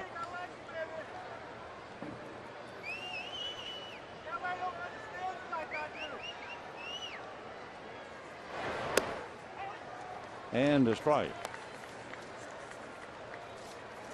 Tomorrow night here at Dodger Stadium, the Angels will be here. Zach Greinke and Garrett Richards. Greinke is 12-6, Richards 11-4. Then Tuesday night, Clayton Kershaw 13-2 against Hector Santiago. Hector's a left-hand pitcher. And then on Wednesday in Anaheim, Dan Haren against Matt Shoemaker. And the concluding game, Hyun-Jin Ryu, and he'll go against C.J. Wilson. So a big 4-game series. Dodgers to be tested again, and then they go out to Milwaukee and Atlanta. So we'll find out a lot more about the Dodgers by the time they get back on the 15th of the month. 1 ball and 2 strikes. Sliced foul.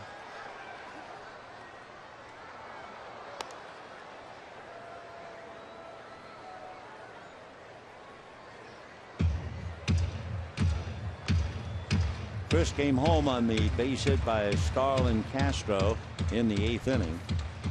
That drove in 2 and made it a 3-run inning. And that's a line drive to Ramirez. Throw late at first.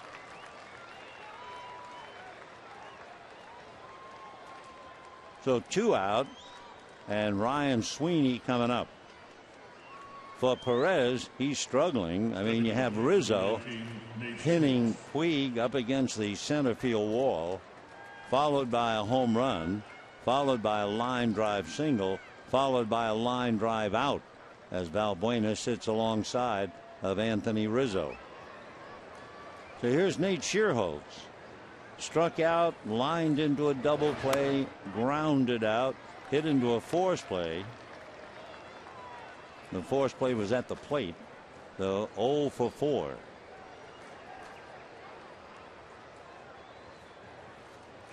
Nate 0 for 4 last night, tried to bunt and popped it up to go 0 for 5.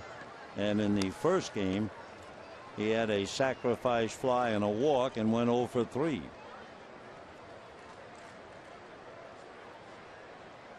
One ball and one strike to Nate. John Baker on deck. Looking to the ninth inning for the Dodgers, Matt Kemp will lead it off. Then a hitter for Perez, then Uribe and Butera.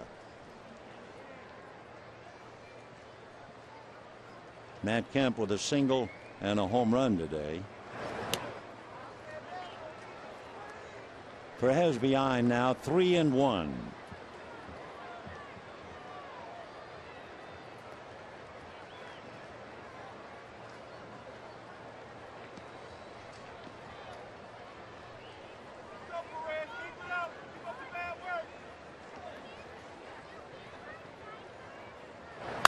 And line foul.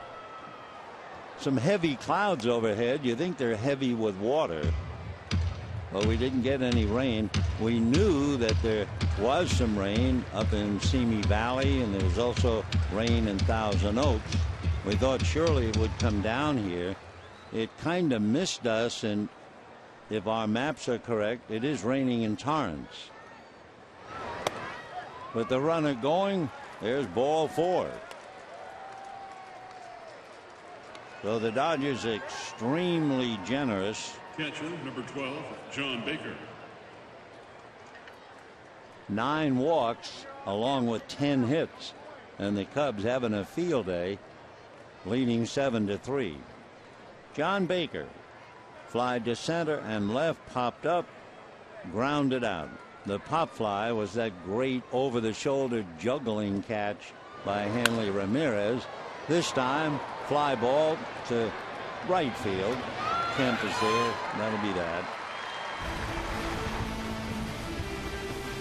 So the Cubs get 1 on the home run by Luis Valbuena, and we're heading for the bottom of the 9th.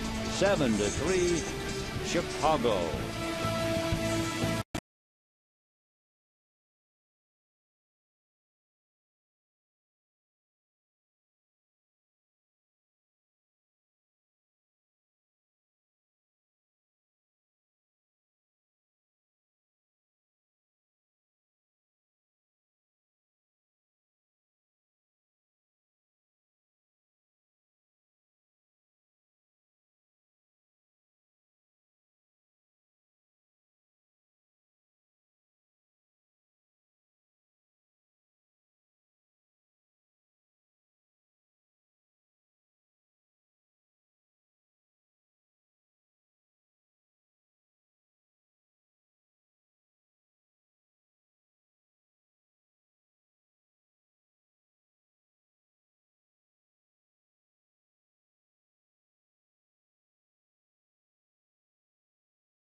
Chicago trying to take 2 out of 3 from the Dodgers, and they bring in their closer Hector Rondon, who has 14 saves.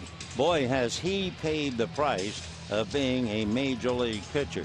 First of all, he had Tommy John surgery in August of 2010, and then in November Dr. James Andrews performed surgery to repair a fracture within Rondon's elbow.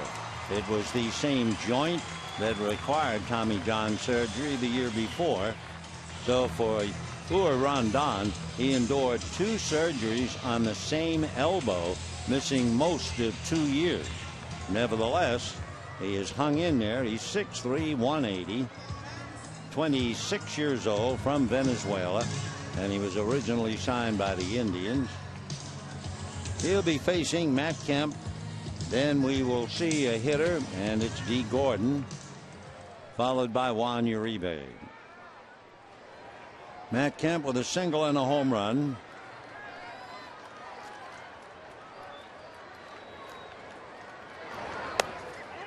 In for a strike, 0-1. Started him with a slider. Fastball changeup to go along with it.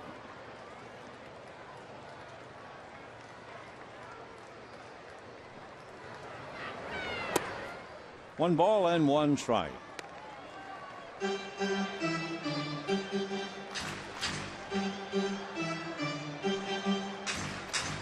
Matt Kemp hitting .286, 13 home runs, 49 runs batted in. 1-2. Well, after 2 surgeries, Tommy John and then a fracture, he hit 97 on the gun.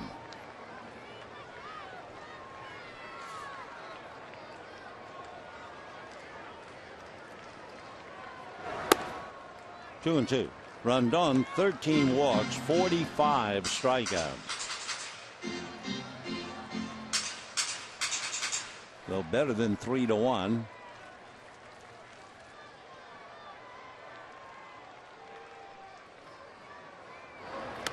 And a slider fooling Matt, down and away. One out. D. Gordon now announced, coming up to hit for Chris Perez.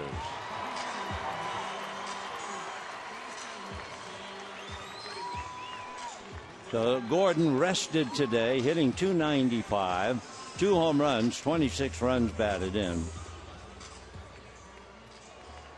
It's an amazing 3 games. It really is. If you had just arrived from Guam and you didn't know anything about the standings or anything else, and you watched the 3 games of this series, which team do you think would be in first place, and which team do you think would be in last place? 1-1. Yeah, it's enough to make you scratch your head.